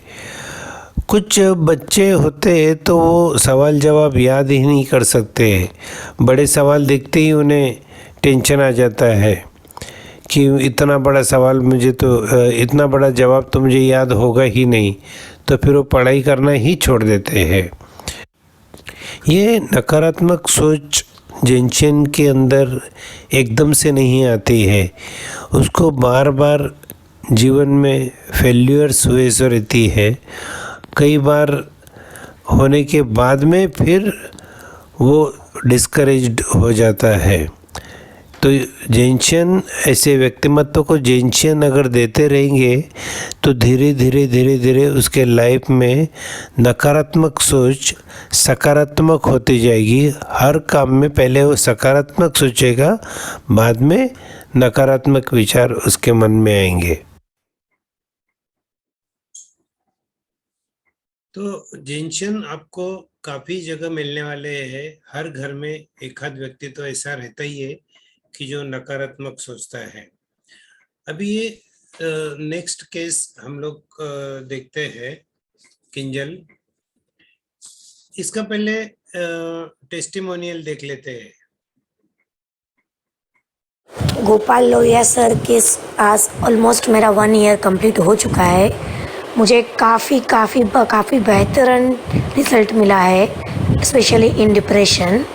सो ये बहुत ही फ़ायदा कारक है और सर का बहुत ही धन्यवाद दिल से। तो समय लगता है डिप्रेशन और इसमें जल्दी नहीं ठीक होता है। डॉक्टर के पास जो आने वाले मरीज रहते हैं वो बहुत देर से आते हैं, बहुत घूम घाम के आते हैं, इसलिए हर पेशेंट आपको 6 महीना साल ऐसे ही टाइम बताएगा। तो इसको प्रेजेंटिंग कंप्लेंट क्या थी, इसको बहुत जोर से डकारे आती थी, ओह मेरे सामने ही डकारे देते, और एंटासिड से भी वो कम नहीं होती थी। Already she was under treatment of psychiatrist, anti depressant उसके फिर भी चालू थे, और दिन भर में नहीं तो 3-4 बार तो वो बहुत ज्यादा रो लेती थी, और छोटी बातें उसका मन अफेक्ट कर देती थी। छोटी सी बातों से रोना आता था, माँ ने फोन नहीं किया, ये नहीं किया, वो नहीं किया, सिस्टर ने ध्यान नहीं दिया, लाइक दिस। तो अब वापस इसमें कैसा रहता है, ये इसके ऊपर से तो हम लोग बैच फ्लावर नहीं दे सकते, हमको चाहिए उसका हिस्ट्री। तो हिस्ट्री जब मैंने देखा कि 2011 में उसके फादर एक्सपायर हो गए थे, तो वो है आज 29 साल की, मतलब 10 साल पहले। That time she was 19 year old. तो 19 ईयर ओल्ड लड़की, उसके सामने उसके फादर की डेथ हो गई, सामने, एकदम सामने। तो वो एक शॉक लग गया उसको ऐसा लगा कि मैं कुछ कर नहीं पाई मेरे पिताजी के लिए। सेकंड, उसके सर पे घर की जिम्मेदारी आ गई, उसकी एक छोटी सिस्टर, उसकी माँ, ये हो गया, तो उसी में वो डिस्टर्ब हो गई। ये सब हिस्ट्री बहुत ज़रूरी है। तो ये हिस्ट्री मिलने के बाद में फिर उसको उसकी माँ और सिस्टर की काफ़ी चिंता होने लग गई, और जो बात हो गई थी उसके पिताजी के बारे में, वो भी उसके दिमाग में से नहीं जा रही थी, मतलब वापस वो हाइस्टेरिकल स्टेज आ गई।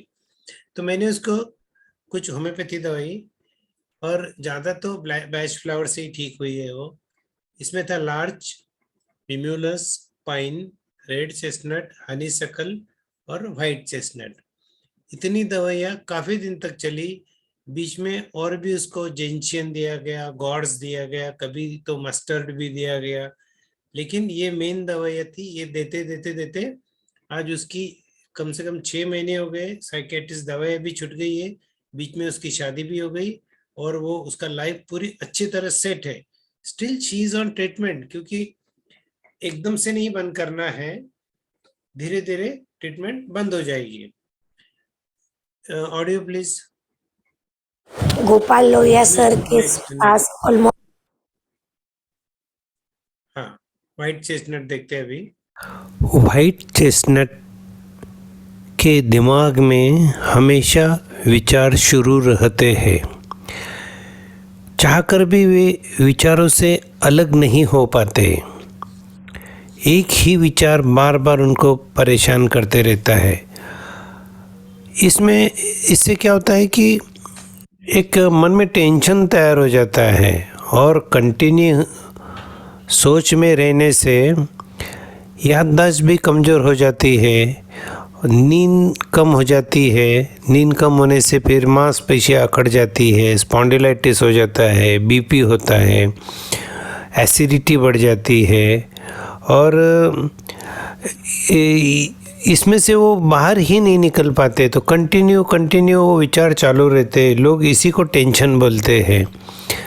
तो वाइट चेस्टनट लेते ही वो लॉजिकली सोच पाते हैं कि ठीक है, कुछ काम करना है, इसके बारे में कुछ प्लान बना लेते हैं, और वो आराम से सो जाते हैं। उनको अगर कहीं जाना हो बाहर गाँव, तो पहले दिन रात को तो सो ही नहीं पाते हैं। इतना एक्साइटमेंट कि कल सुबह जल्दी उठना है, ये करना है, वो करना है, बराबर टाइम से पहुंचना है, ये चीज़ लिया वो चीज़ लिया, मतलब वो उसी के बारे में सोचते रहते हैं। सोच के वो बंद कर ही नहीं पाते कि हाँ ठीक है पहुंच जाएगा हो जाएगा, ऐसा कुछ नहीं होता है उनके दिमाग में।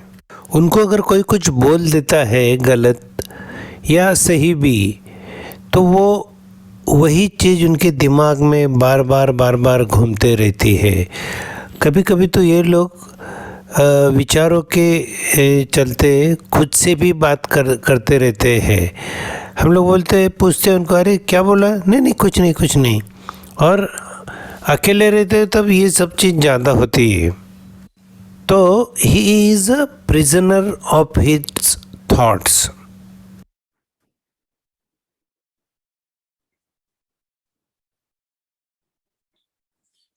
नेक्स्ट उसको लार्च दिया गया था। लार्च ये जो मेडिसिन है, ये आत्मविश्वास की कमी होती है। खुद में एबिलिटी है, वो लोग स्टेज पर जाकर परफॉर्म भी कर सकते हैं, लेकिन स्टेज तक पहुंचने का आत्मविश्वास नहीं है। तो लार्च अगर देते हैं तो वो जो परफॉर्मर है उसको स्टेज तक पहुंचाने का काम लार्च करेगी। क्योंकि अगर आत्मविश्वास ही नहीं है तो आप काफी आपके लाइफ में आने वाली अपॉर्चुनिटीज खो देते हो।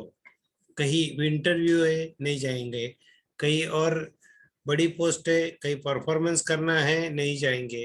तो एग्जाम है, एग्जाम का कॉन्फिडेंस नहीं आता है, एग्जाम को अपेयर नहीं होंगे, या फिर गए तो बहुत ही डरते डरते जाएंगे, पैनिक स्टेट में जाएंगे, परफॉर्मेंस अच्छा नहीं होगा। लार्च देने से परफॉर्मेंस अच्छा हो जाता है। और गाड़ी चलाते टाइम, स्कूटर चलाते टाइम जो एक कॉन्फिडेंस की ज़रूरत होती है, शेयर मार्केट में ट्रेडिंग करते टाइम कॉन्फिडेंस की ज़रूरत होती है, या फिर कई डॉक्टर लोगों को ट्रीटमेंट करते वक्त भी कॉन्फिडेंस की ज़रूरत होती है। कुछ प्रोसीजर्स रहती है, सर्जिकल रहती है, डेंटल रहती है। अगर उनको कॉन्फिडेंस कम है तो गलतियां ज़्यादा हो सकती है। तो लार्च देने की, मैंने कई लोगों को, कई डॉक्टर लोगों को लार्च और मिम्युलस ये साथ में देके उनका कॉन्फिडेंस बढ़ाया है। तो it is one of the best medicine. Next, red chestnut, इसका ऑडियो है, सुनते हैं। रेड चेस्टनट भी एक डर की दवाई है। डर इनको अपने बारे में नहीं होता है, डर इनको दूसरों के प्रति ज़्यादा होता है। घर के मेंबर्स, उनके नज़दीकी रिश्तेदार, इनकी ज़्यादा चिंता होती है।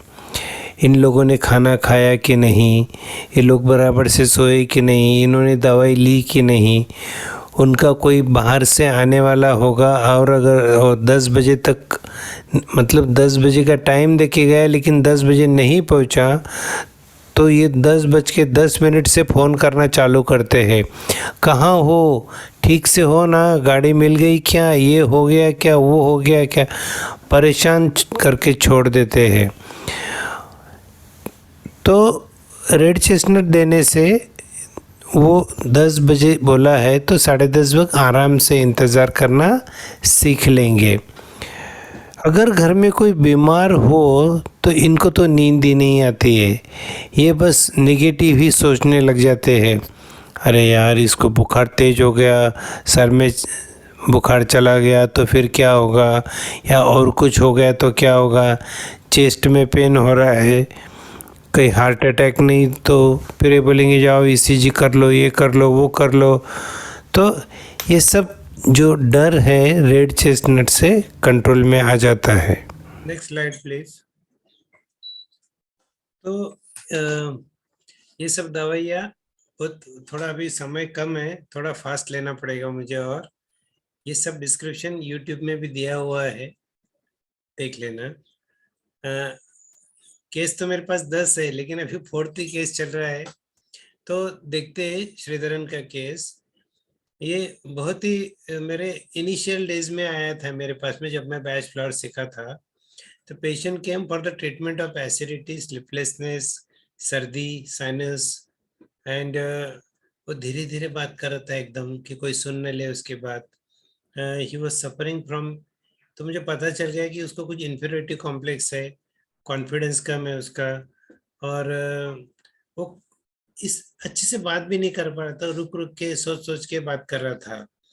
तो he could not talk to other people, वो अकेला ही रहना पसंद करता था और लोगों के साथ किसी के साथ ज्यादा उसका फ्रेंडशिप भी नहीं था, बात भी नहीं करता था। और ये सब चलते चलते क्या हो गया उसका, वो 21-22 साल का हो गया, लाइफ ऐसे ही चल रहा था उसका। और शादी फिक्स हो गई। शादी फिक्स होने के बाद उसको रियल टेंशन चालू हो गया और उसकी सब एसिडिटी वगैरह कम। बोले शादी फिक्स हो गई है, शादी का सेंटर ऑफ अट्रैक्शन मैं रहूंगा, सब लोग मेरे तरफ देखेंगे एंड वो मुझे सहन नहीं होगा, मैं देख नहीं सकता, लोगों को नजर नहीं मिला सकता मैं। एंड तो उसको लगा कि मेरी शादी कैसे होगी, मतलब सब लोग मेरे तरफ देखेंगे तो मैं उनके तरफ तो देख ही नहीं सकता, मैं खड़ा ही नहीं रहूंगा वहां, मैं चला जाऊंगा। मतलब शादी उसकी है तो उसको तो रुकना ही पड़ेगा ना।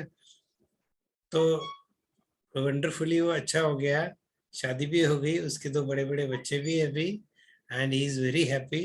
उसको उस टाइम पे मैंने दिया था larch, centaury, mimulus, pine, aspen and homeopathy treatment. देखते हैं दवाई के बारे में डिटेल्स में आगे। नेक्स्ट,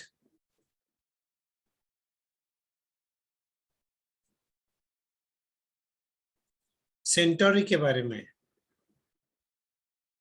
हाँ, उसको सेंटोरी दिया था। सेंटोरी क्या है कि नहीं बोल सकते हो किसी को, उन कमजोर व्यक्तिमत्व रहता है, मन के कमजोर होते हैं।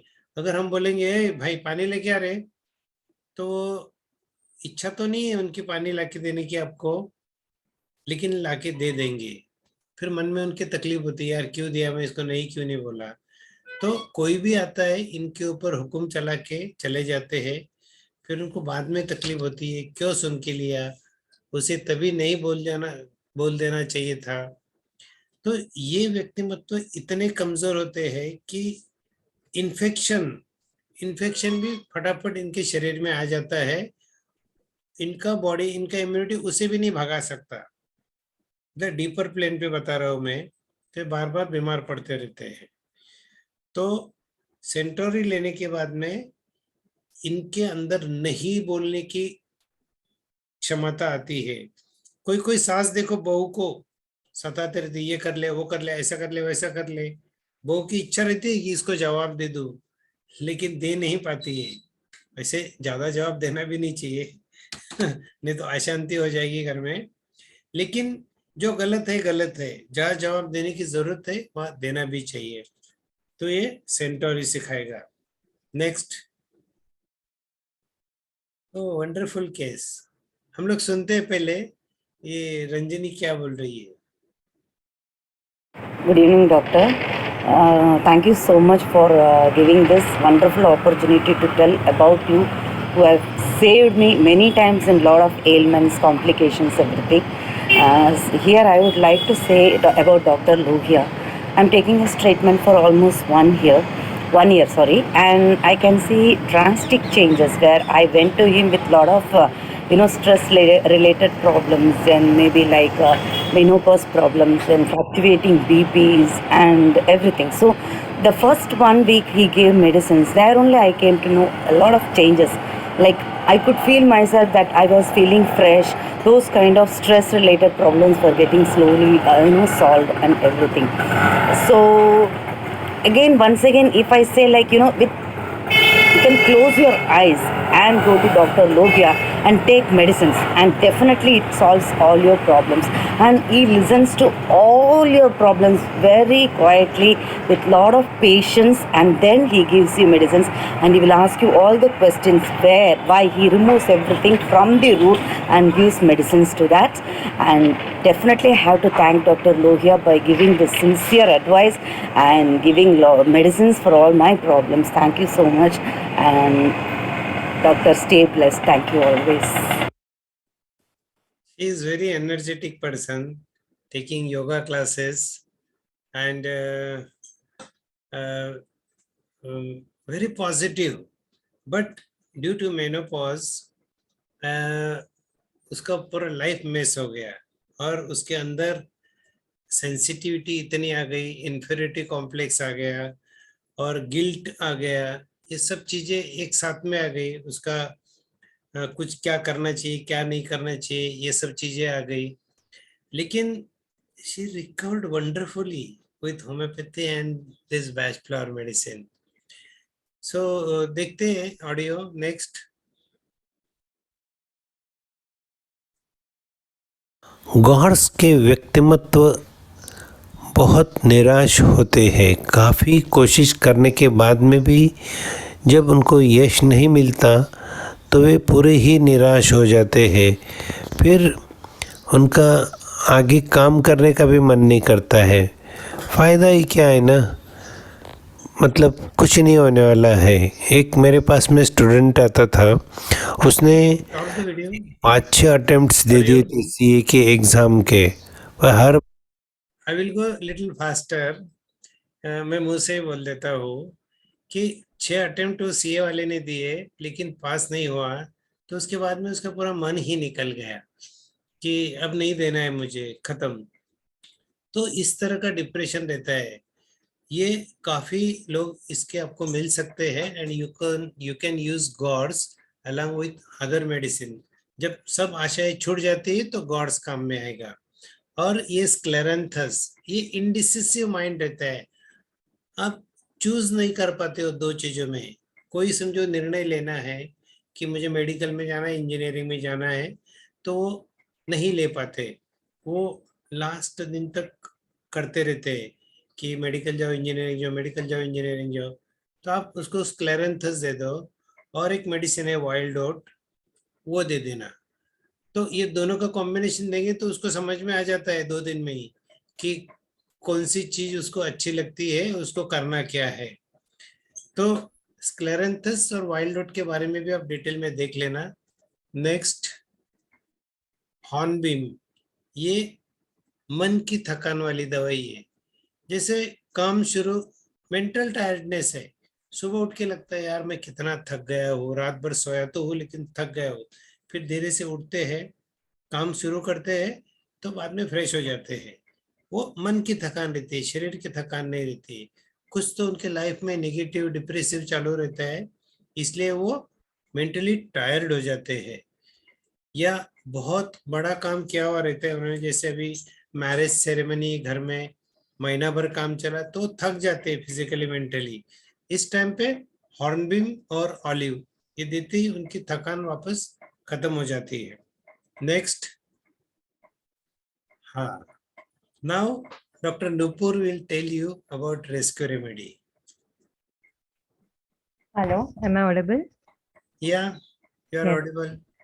So, hello, I am Dr. Nupur Lohia and अभी हम बात करेंगे रेस्क्यू रेमेडी के बारे में। तो as the name suggest, like rescue, तो कोई भी अगर ऐसे कंडीशन है, बहुत ऐसे टेरिफाइंग कंडीशन है जिसमें अपने को बहुत डर लग रहा है, तो ये रेमेडी अपने को वो कंडीशन से रेस्क्यू कर लेता है। तो rescue remedy basically is a combination of 5 Bach flower remedies: rock rose, impatiens, cherry plum, clematis and star of Beth.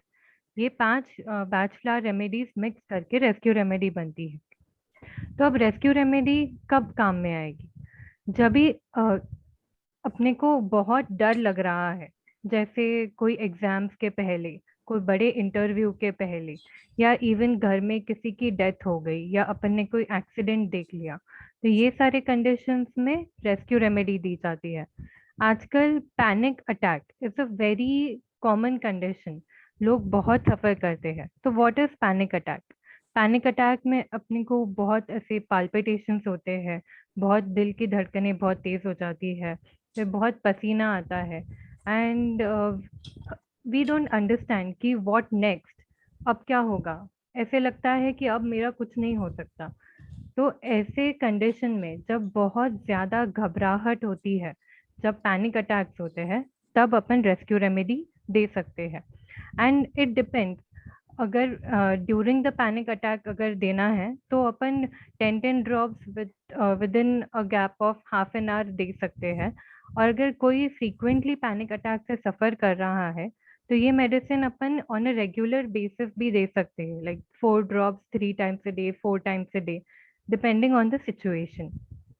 अगर किसी को हार्ट अटैक, मतलब if every anyone is in the zone of heart attack, या even उनको heart attack होके भी गया हो, तो ये माहौल में बहुत टेंशन हो जाता है, बहुत डर जाते हैं लोग। तो ऐसे कंडीशन में भी अपन रेस्क्यू रेमेडी दे सकते हैं। It acts like acute emergency, like acute first aid बोल के इसको दे सकते हैं। इवन अगर घर पे कोई गिर गया, किसी को कोई झटका लग गया, या अपनी उंगली हाथ ये दरवाजे के बीच में आ गई, तो ऐसे कंडीशंस में भी एकदम इमीडिएट एक्ट करती है रेस्क्यू रेमेडी। तो वो उस जगह पे अपन लगा भी सकते हैं। कोई कट इंजरी या कुछ भी हो गया, ब्लंट ट्रॉमा हो गया, तो वो एरिया पे लगा भी सकते हैं, एंड ओरली लेंगे तो भी ये रेमेडी बहुत इफेक्टिव है। Now, in cases of cancer or in cases of severe pain, ये conditions में भी इंसान बहुत terrified रहता है, because पता नहीं होता कि आगे क्या होने वाला है। इतना पेन होते रहता है कि कुछ समझ में नहीं आता, और he or she is very terrified कि अब मेरा क्या होगा, कैसे होगा। तो ऐसे conditions में भी rescue remedy बहुत अच्छे से काम करती है। And during take off, during flight, और अगर कल शादी है तो उसके पहले दिन भी बहुत ऐसे डर सा लगता है, बटरफ्लाइज इन द स्टमक अपन बोलते हैं।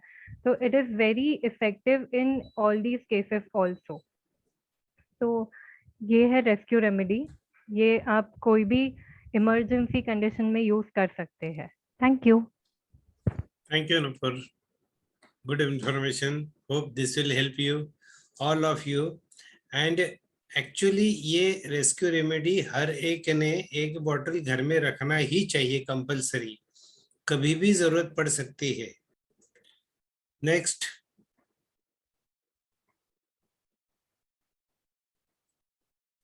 हम लोग अभी कितना टाइम हो रहा है विनीता जी, कितना देर कंटिन्यू करना है?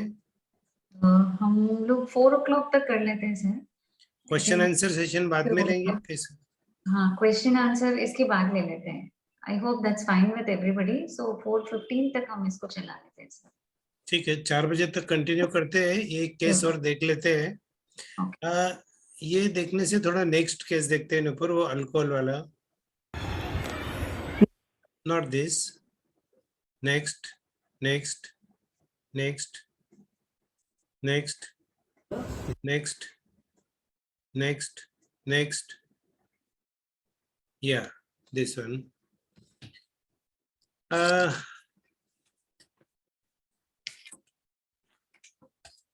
ये केस मेरे पास में महाराष्ट्र के एक इंटीरियर से आया हुआ था, आष्टी से। तो सब कुछ फोन पे ही चल रहा है, मैं पेशेंट को मिला भी नहीं अभी तक। मेरी एक पेशेंट है यूएस में, यूके में सॉरी, उनका कोई रिलेटिव है ये। तो उन्होंने मुझे बोला कि मेरा रिलेटिव है गांव में, he is alcoholic, he is addicted to alcohol, क्या हम लोग उसकी दारू छुड़ा सकते हैं? Why not, we can try. अगर वो आदमी खुद मुझसे बात करने के लिए तैयार है तो ही ये पॉसिबल है। तो उन्होंने बात की मेरे से, मैंने दवाई भी दिया, और जो फॉलोअप है उनका 1 महीने के बाद का ही फॉलोअप है, 1 या 2 महीने के बाद का है, कि yes lot of improvement, almost 50% less consumption. Thank you. मतलब 1.5 महीने में ही बैश फ्लावर और होम्योपैथी से उनका 50% कंजम्पशन कम हुआ, और धीरे धीरे वो खत्म भी हो जाएगा। लेकिन एक फॉर्मूला नहीं है ऐसे कि जिससे अपन दारू छुड़वा सकते हैं। तो मैंने उनसे बात की, क्या क्या बात की, ये केस पेपर है मेरे पास में, मैं पढ़ के बताता हूँ। First, he had sleeplessness due to lockdown. Lockdown में कुछ काम था नहीं है, ऑनलाइन ही सब कुछ हो जाता था, बॉडी थकता नहीं था, उनको नींद नहीं आता था। नींद नहीं आने की वजह से दोस्त लोगों में बैठते थे वो, और थोड़ी सी ले ले करते करते 1-2 पैक से शुरू होके वो 180 ml तक के पहुंच गए थे। तो वो लेने के बाद उनको नींद भी आ जाती थी। ये एक। फिर दूसरा, उसको इसके पहले गैम्बलिंग का मतलब पत्ते खेलने का भी शौक था, कि जो पैसे दे के खेला जाता है। तो वो कैसा तो भी उसका कम हुआ था कुछ मेडिसिन या देके। तो उसके दिमाग में वो जो पत्ते खेलता था उसमें काफी नुकसान हो गया उसको, तो मतलब लाखों रुपए नुकसान हो गया। तो उसके दिमाग में वो बैठ गया कि मैं अगर पत्ते नहीं खेलता था तो शायद आज मेरा घर भी होता था, बहुत सारा कुछ तो खुद को रिप्रोच कर रहा था वो। फिर वो जैसे ही उसके फ्रेंड्स का फोन आता था कि चल सतीश बैठते हैं आज, तो नहीं नहीं बोलो, उसकी इच्छा रहती थी कि नहीं चलो मुझे नहीं जाना है, मुझे आज दारू नहीं पीना है, तो भी वो फ्रेंड्स को मना नहीं कर सकता था, ना नहीं बोल सकता था। हम लोगों ने देखा ना सेंटोरी, सेंटोरी ना नहीं बोल सकता, वो करेज नहीं रहता है उसके पास, उसके उधर।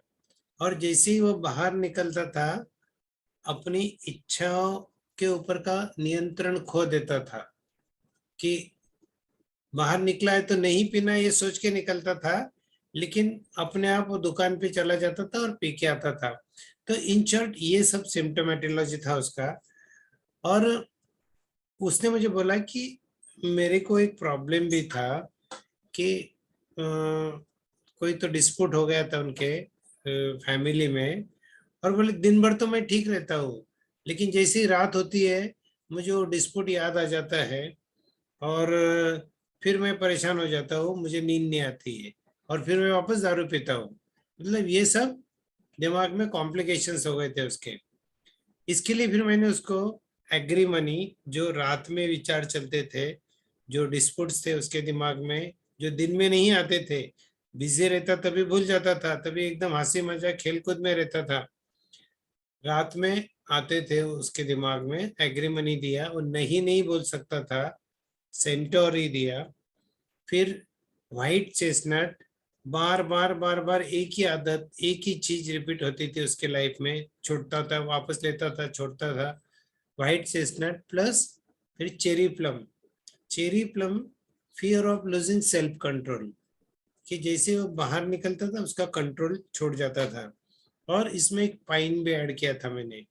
तो ये दवाइयाँ देने के बाद में धीरे धीरे धीरे धीरे वो कंपोज्ड हो गया, और now he can say no, he can control his desire कि नहीं मुझे नहीं पीना है। तो ये एक अच्छा केस लगा मुझे, इसलिए मैंने आपको ये बाकी केसेस छोड़ के ये शेयर किया। Hope this will help many of the people, क्योंकि बहुत सारे लोग गुटखा भी खाते हैं, सिगरेट भी पीते हैं, और भी कुछ एडिक्शंस रहती है। तो पूरे सिम्टम्स लेके, पूरे हिस्ट्री लेके हम लोग उनको दवाई दे सकते हैं। तो एक चेरी प्लम का ऑडियो देख लेते हैं। चेरी प्लम ये भी एक डर वाले ग्रुप की मेडिसिन है। Fear of mind giving way, fear of losing self control, अपने मन का नियंत्रण खोने का डर, अपने विचारों का नियंत्रण खोने का डर, और अपनी भावनाओं पर का नियंत्रण खोने का डर। तो इनके मन में जो भी विचार आते हैं वे इनके काबू में नहीं रहते, न चाहते हुए भी विचार आते ही रहते हैं।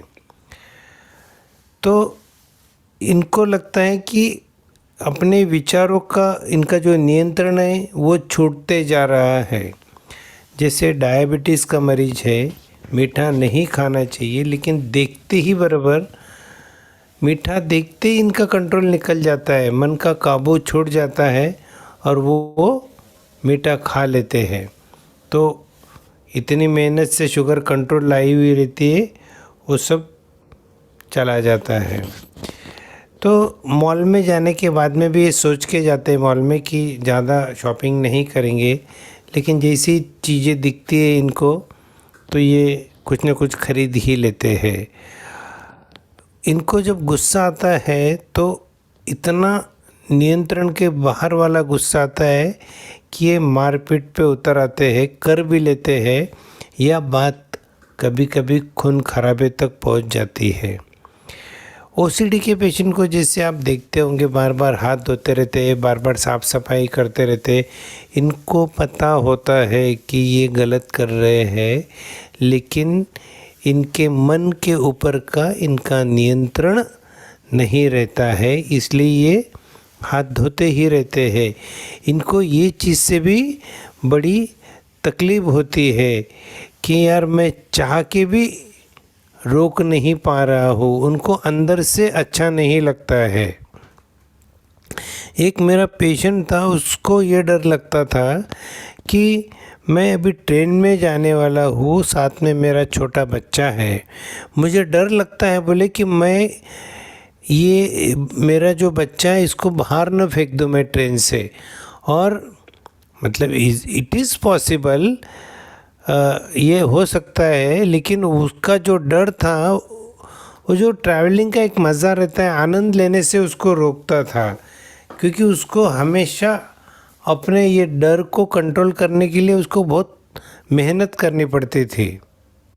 कोई चीज़ जब इनके दिमाग में आ जाती है कि ये चीज़ करनी है, तो बस वो चीज़ के ही विचार दिमाग में चालू रहते हैं और वो आउट ऑफ कंट्रोल हो जाते हैं। उससे नींद भी नहीं आती है, मन की शांति भी चली जाती है।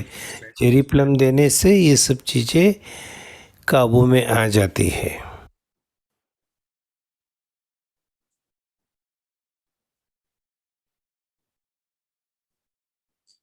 एग्रीमनी ये सब चीजें मन में रखता है। दिन में ये जब पार्टी में जाते हैं, बाहर जाते हैं, तब वहाँ इतने जॉली रहते, इतने हंसी मजाक करते हैं और बहुत खुश होते हैं। लेकिन जब ये अकेले होते हैं तो इनकी सारे दुख दर्द इनके ऊपर हावी हो जाते हैं और फिर ये लोग सो नहीं पाते हैं। तो अपना दुख दर्द ये किसी को बांटते नहीं है, अंदर के अंदर घुटते रहते हैं। एग्रीमनी देने से ये अपना दुख दूसरे को शेयर करेंगे, शेयर करने से इनकी काफी तकलीफें कम हो जाती है। नेक्स्ट।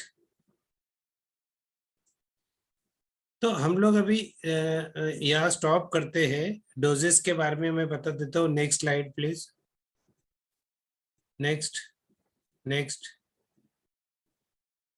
नेक्स्ट। या डोजेस कैसे देना है, ये मेडिसिन लिक्विड फॉर्म में भी दे सकते हैं या होम्योपैथी पिल्स के ऊपर डाल के भी दे सकते हैं। जितनी भी आपको दवाइयाँ देनी है पहले सोच लीजिए, उनके नाम लिख लीजिए, उनका इसेंस समझो। 4 दवाइयाँ देनी है तो होम्योपैथिक बॉटल में 4 दवाई के 5-5, 10-10 बूंद डाल के इक्वल प्रोपोर्शन में डालना है, सभी बॉटल के हिसाब से वो डाल देने का। और उसमें से फिर जैसे भी सिवियरिटी रहेगा केस का, वैसे आप गोली ले सकते हैं। 6 से 12 गोली एक साथ में ले सकते हैं। अगर लिक्विड ही लेना है तो 4 से 10 ड्रॉप्स ले सकते हैं। बच्चों को इससे आधा डोज देना है। तो ये मेडिसिन कोई भी दूसरी दवा के साथ में आराम से ले सकते हैं, इसका कोई साइड इफेक्ट नहीं, कोई रिएक्शन नहीं। होम्योपैथी दवाई के साथ चलती है, आयुर्वेदिक, एलोपैथिक सभी के साथ चलती है। मैं सालों से यूज कर रहा हूँ। सभी मेरे पास आने वाले लोग काफी दूसरी दवाइयाँ भी लेते रहते हैं। प्राय एलोपैथी दवाइयों के ऊपर लोग रहते हैं, लेकिन उनको भी मैं देता हूँ बैच फ्लावर, और धीरे धीरे फिर एलोपैथी कम होते जाता है। Then we can stop the allopathic medicine. तुरंत किसी की दवाइयाँ बंद नहीं करना है। जब भी आप किसी को दवाई दोगे, लेकिन डोंट स्टॉप मेडिसिन इमीडिएटली। जैसे जैसे आपके मेडिसिन का उसके ऊपर असर होता है, उसके बाद में धीरे धीरे उनकी पूरा ध्यान रख के प्रीवियस मेडिसिन कम करना है। फिर अभी कौन सी कंपनी की मेडिसिन देना है, तो एक तो ओरिजिनल एसेंस आते हैं यूके से बैच फ्लावर के, वो मंगा सकते हैं। दे आर वेरी कॉस्टली और छोटी 10 ml के फाइल में आते हैं। उसका लेने का तरीका कुछ अलग होता है। फिर इंडियन मार्केट में भंडारी की है, न्यू लाइफ के, सेंट जॉर्ज की है। ये तीनों कंपनियां क्वालिटी मेडिसिन बनाती है, they are also very effective. मैंने तो आज तक यूके की दवाइयाँ यूज नहीं की है, क्योंकि वो पेशेंट को भी नहीं परवड़ेगी उतनी देने के लिए। एक एक फाइल का कॉस्ट ही 2-2 ढाई हजार है। तो ये जो भंडारी न्यू लाइफ की है, ये चलती भी अच्छी, रिजल्ट भी अच्छे है, और available at all homeopathy stores, या फिर ऑनलाइन भी अवेलेबल है, आप वहां से भी मंगा सकते हैं। नेक्स्ट, तो बुक्स है, ये कुछ बुक्स के नाम। डॉक्टर एडवर्ड बाग के बुक है heal thy self, the bachelor remedies, writings of the doctor Edward Bach, applying homeopathy and bachelor therapy to psychosomatic illness, Cornelia Richardson. ये बुक है मेरे पास में, और बहुत ही बेहतरीन बुक है, मतलब सभी बुक्स है मेरे पास में। Advance bachelor therapy, doctor Bloom and doctor DS Bohra की हिंदी बुक्स है, आप यूज कर सकते हो। So thank you very much. Live in harmony with your soul, that is the take away message of today's seminar. तो आप बीमारी नहीं पड़ोगे, लेकिन दूसरे बीमार पड़ने ही वाले हैं, उनको आपको बैचलर देना है। Thank you very much. कुछ सवाल होंगे तो आप पूछ सकते हो, questions please. Thank you so much, Dr. Sir and Nupur ji. So, in short में आपने गागर में सागर भरने का प्रयास किया है, that's so wonderful. और लगभग इतनी सारी चीजें, पूरी दुनिया भर की जितनी प्रॉब्लम्स होती है, वो सब आपने 1-1.5 घंटे में, नटशेल में, एक बार के लिए तो सबको बता ही दिया है। तो over to all the participants, आप सब अपने प्रश्न पूछ सकते हैं चैट बॉक्स में, या अपना हैंड रेज कर ले वर्चुअली, तो आपको हम अनम्यूट करेंगे। और डॉक्टर सर, मेरा एक क्वेश्चन था कि जैसे आपने बताया कि कहीं अप्लाई भी कर सकते हैं और ले भी सकते हैं, तो अप्लाई जब बर्न हो, ऐसा कुछ हो तो ही एप्लीकेशन होगा ना, अदरवाइज तो फिर लेना ही पड़ेगा ना? या अप्लाई स्किन पे भी कर सकते हैं आप अप्लाई, कुछ अगर ओरली नहीं ले सकते वो, तो स्किन पे अप्लाई करके भी आप उसका रिजल्ट ले सकते हो। अच्छा, मैंने अभी तक किया नहीं है, क्योंकि जरूरत नहीं पड़ी है, ले लेते लोग हैं। ले लेते हैं, बट इट कैन एक्ट, क्योंकि एनर्जी फॉर्म में है मेडिसिन, तो वो एक्ट होगा मेरे ख्याल से। Very nice. सो इस पार्टिसिपेंट्स, आप लोगों ने भी अच्छे से सुना है, आई थिंक सो आपको सबको अच्छे से समझ में आया। आप जितना पूछेंगे ना, आपके साथ साथ बाकी सबकी भी क्वेरी सॉल्व हो जाएगी।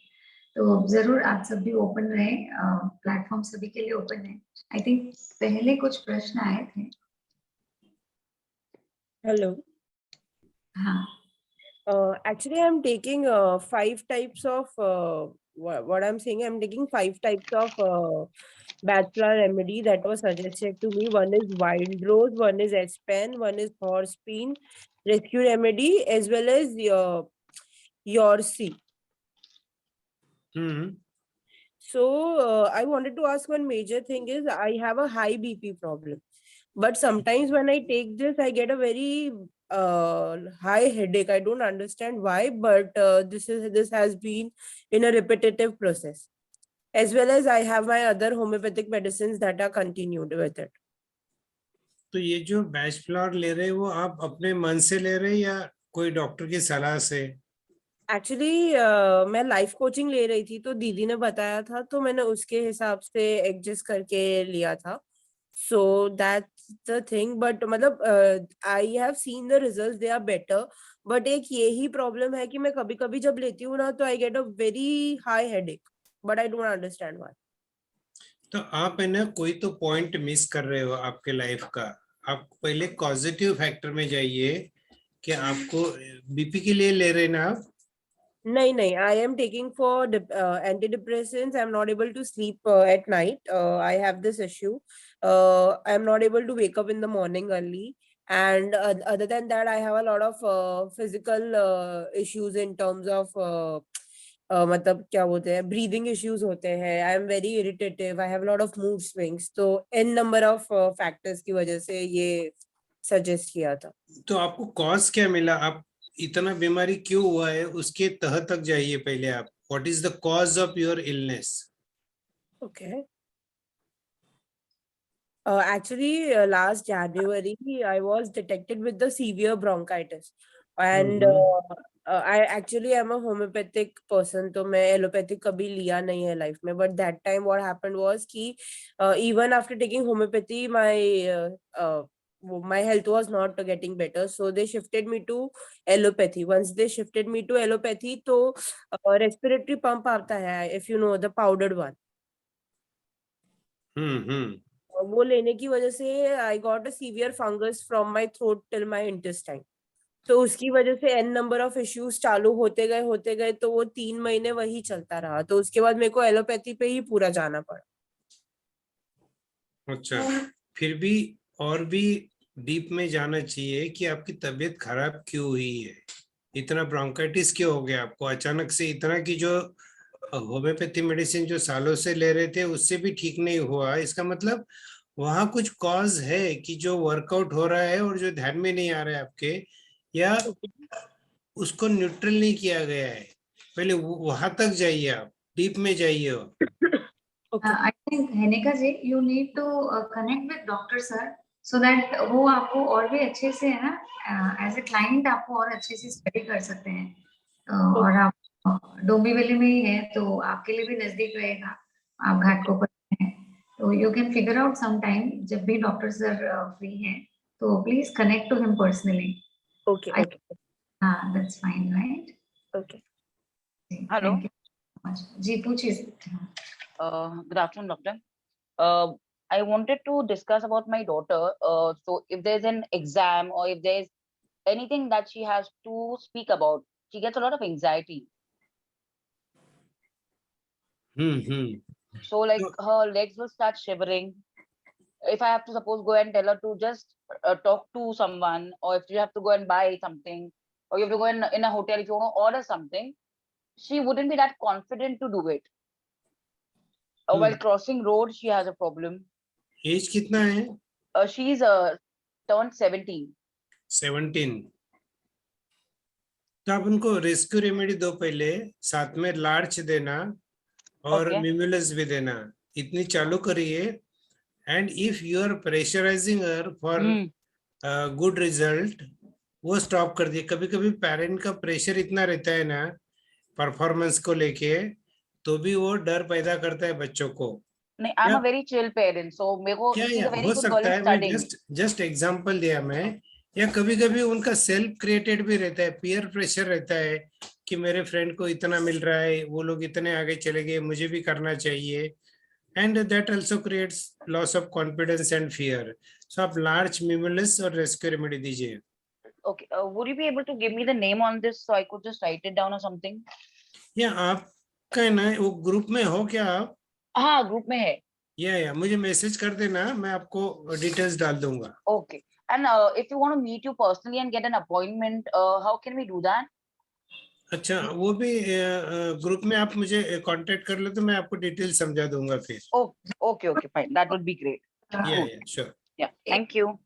सर के नंबर भी आप टाइप कर दीजिए ना. So वो ग्रुप तो okay. Just 1 minute, if it's okay. This group open for discussion. तो अगर किसी को भी फर्दर भी कोई भी तरीके की जानकारी चाहिए तो आप लोग डिस्कशन कर सकते हैं, सो दैट एक कनेक्टिविटी बनी रहेगी सबकी. तो हमारा जुड़ने का उद्देश्य यही था कि आगे तक आपको हैंड होल्डिंग मिले, ताकि इन सब चीजों से आप लोग अपने आप को हील कर सकें. So the number is in the group? Yeah. There is an admin, so he'll answer your query. So you can just post your question. Okay, fine. Thank you. Yeah. इधर किसी ने पूछा है बॉडी पेन के लिए कोई क्या लेना चाहिए, बोन में दर्द है. बैच फ्लावर में फिजिकल कंप्लेंट्स के लिए कोई दवा नहीं होती है. आपको आपका emotional and mental makeup detail में बताना पड़ेगा, उसके बाद ही होगा. फिर इधर एक और था कि किसी ने पूछा था कि हिबिस्कस और वो सब फ्लावर्स के एसेंस बना सकते हैं क्या. तो ये इंडियन फ्लावर्स का अभी तक ज्यादा प्रूविंग हुआ नहीं है, अभी प्रोसेस चल रही है. जैसे ही मुझे भी पता चल जाएगा मैं आपको बता दूंगा. बाकी एसेंस तो बना सकते हैं, same procedure. Keep this flowers in water for 24 hours in sun heat and जो अर्क रहेगा वो आप यूज कर सकते हो। उसका कोई रेशियो होता है सर कि इतने पानी में इतने फूल रखे हैं, ऐसा कुछ? वैसे वो खुद ही फिक्स करना पड़ेगा अभी। एक्चुअली वैसा कुछ किधर लिखा हुआ नहीं है, उन्होंने भी, शायद वो सीक्रेट होगा उनका कि कितना पानी लेना चाहिए और कितना फूल लेने चाहिए, कौन से पार्ट्स लेना चाहिए, दैट्स नॉट रिटर्न। लेकिन हम लोग अगर पर्सनल यूज के लिए ले रहे हैं तो 2 फूल और एक मीडियम साइज कटोरी के पानी में अपन डाल के ले सकते हैं। We can see the results ना। जी जरूर।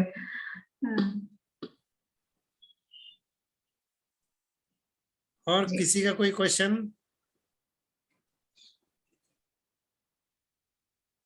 सेकंड चैट बॉक्स पे क्वेश्चन और भी question. Someone has asked whether the kids' bedwetting problem is due to fear. So, yes, it is possible that due to some fear किसी से भी हो सकता है, like if they are scolded very harshly in school, या घर पे parents अगर स्कोल्ड करते हैं, या उन्होंने कुछ और देख लिया हो, लाइक कोई हॉरर मूवी या हॉरर स्टोरी देख ली हो, तो इस कारण से भी एक डर बैठ जाता है मन में, and due to which bedwetting is possible. और पैरालिसिस का भी पूछना है किसी ने डॉक्टर सर? पैरालिसिस वही, अभी कैसे है, ये बहुत बड़ी बीमारी हो गई है, उसके पीछे क्या बैकग्राउंड है वो चेक करके देना पड़ेगा। और वैसे भी पैरालिसिस के लिए दवाई नहीं है, लेकिन पैरालिसिस की वजह से जो भी डिप्रेशन होता है या और भी कोई चीजें होती है, that can be improved with bachelor medicine. कैसे WHO ने, world health organisation has recognized bachelor remedy as a supplementary treatment therapy है ये। It is not a main treatment therapy. Okay. तो सब लोग आप इसको जरूर ध्यान रखिएगा, ऐसा नहीं है कि आपने सब कुछ सुन लिया और इसका मतलब आप डॉक्टर बन गए। तो ये सप्लीमेंट्री रूप में हमें एटलीस्ट उस एक्सट्रीम से बचाने का पूरा प्रयास करेगा, बट उसके साथ में प्रॉपर आपका जो भी है डायग्नोस होना बहुत इम्पोर्टेंट है। सो बीमारी कितनी गहरी है उस पर डिपेंड करता है उसका ट्रीटमेंट, राइट सर? सर एक जन ने पूछा है कि उबासी बहुत आती है, तो उसके लिए क्या किया जाना चाहिए? हाँ, तो उबासी के लिए वापस वही आंसर है कि लाइफ में क्या चल रहा है वो बताना पड़ेगा। ग्रुप में भी अगर डिस्कस करना है या मेरे पर्सनल पे भी अगर वो डिस्कस करना चाहेंगे तो कोई प्रॉब्लम नहीं है, बता सकता हूँ मैं। जी ठीक है सर। फिर एक सवाल है, टू सच इमोशनल, छोटी छोटी बात पे रोना आता है। तो ये सेंसिटिविटी जो है, छोटी छोटी बातों पे रोना आता है, इसका एक तो पहले कॉज देखना पड़ेगा कि विच थिंग इज डिस्टर्बिंग। तो वॉलनट, हॉली भी लेना चाहिए ताकि समझ में आए कि इरिटेशन कहाँ पर है। इंटॉलरेंस के लिए बीच भी है, तो लेने के बाद में फिर इम्पेशंस है, छोटी छोटी बातों पे फटाफट, ये सब था, लेकिन टाइम थोड़ा कम पड़ गया तो और भी मेडिसिन लेनी थी।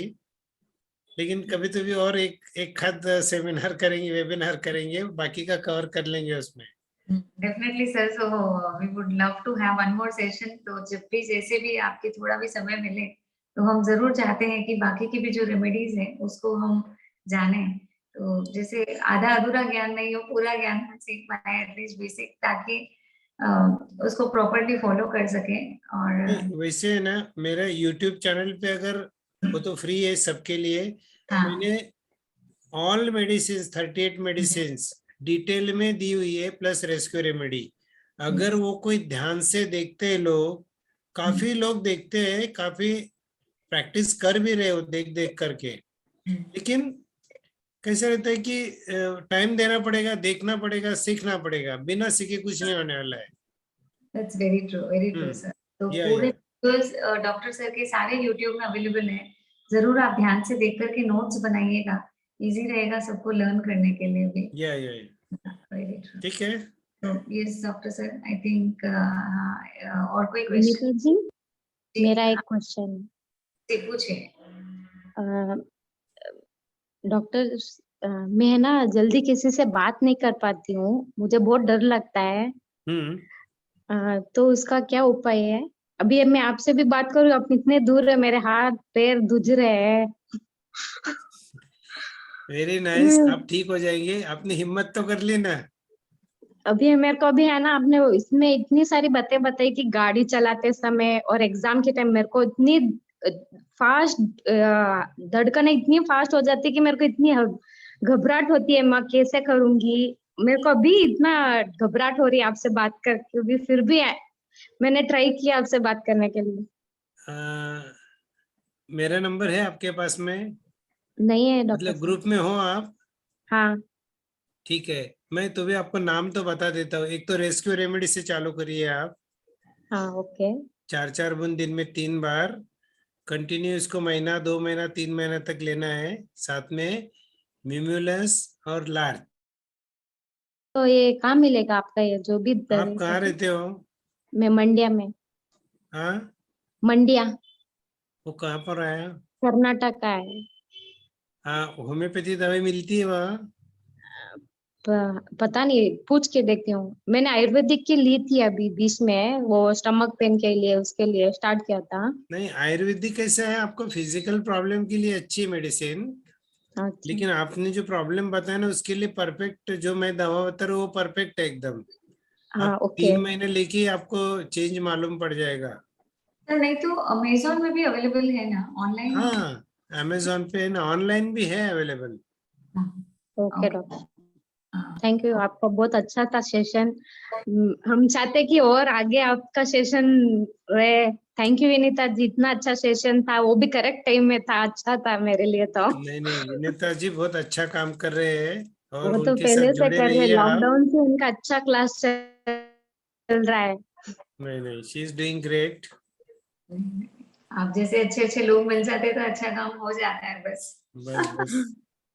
थैंक यू डॉक्टर साहब, thank you Vinita ji. Thank you so much sir. हाँ, मंजू जी। मंजू जी पूछिए सवाल।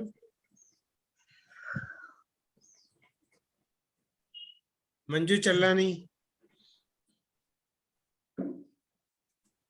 हेलो डॉक्टर साहब। हाँ पूछिए। हेलो। हाँ, मुझे वो उबासी का बहुत प्रॉब्लम है। कभी से है?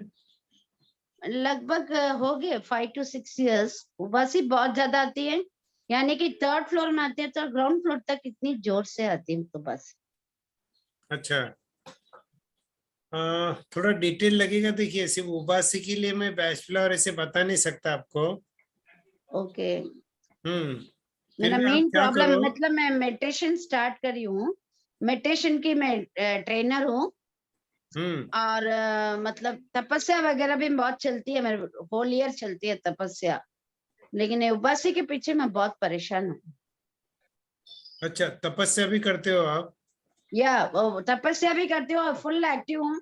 सब प्रोग्राम में मैं पार्टिसिपेट करती हूँ, सब में एक्टिव हूँ, मतलब किचन में ले लो, सब ले लो, लेकिन एक उबासी के प्रॉब्लम से मैं बहुत परेशान हूँ।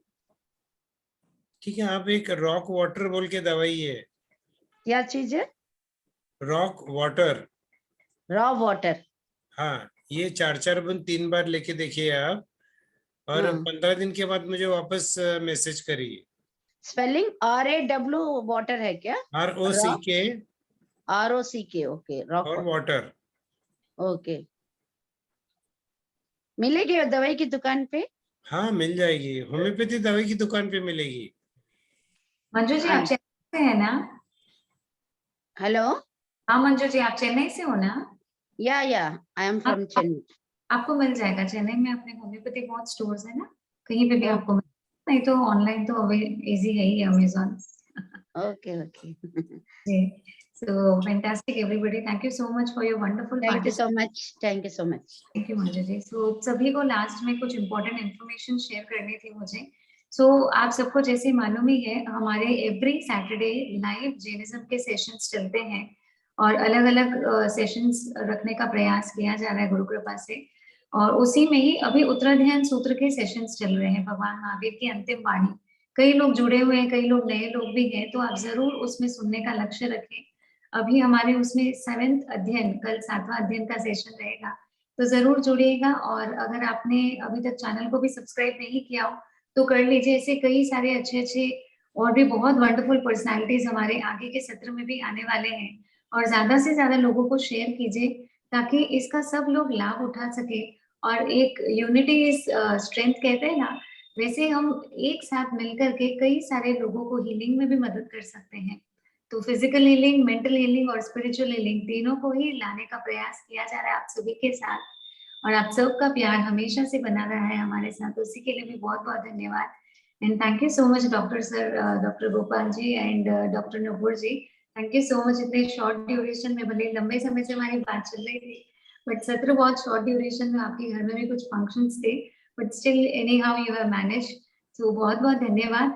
और सर के नंबर आपको ग्रुप में मिल जाएंगे, तो ग्रुप में आप लोग सब है आई थिंक सो, तो आपको आप मैसेज कर सकते हैं जो भी आपके क्वेरीज है, और नंबर भी ले सकते हैं।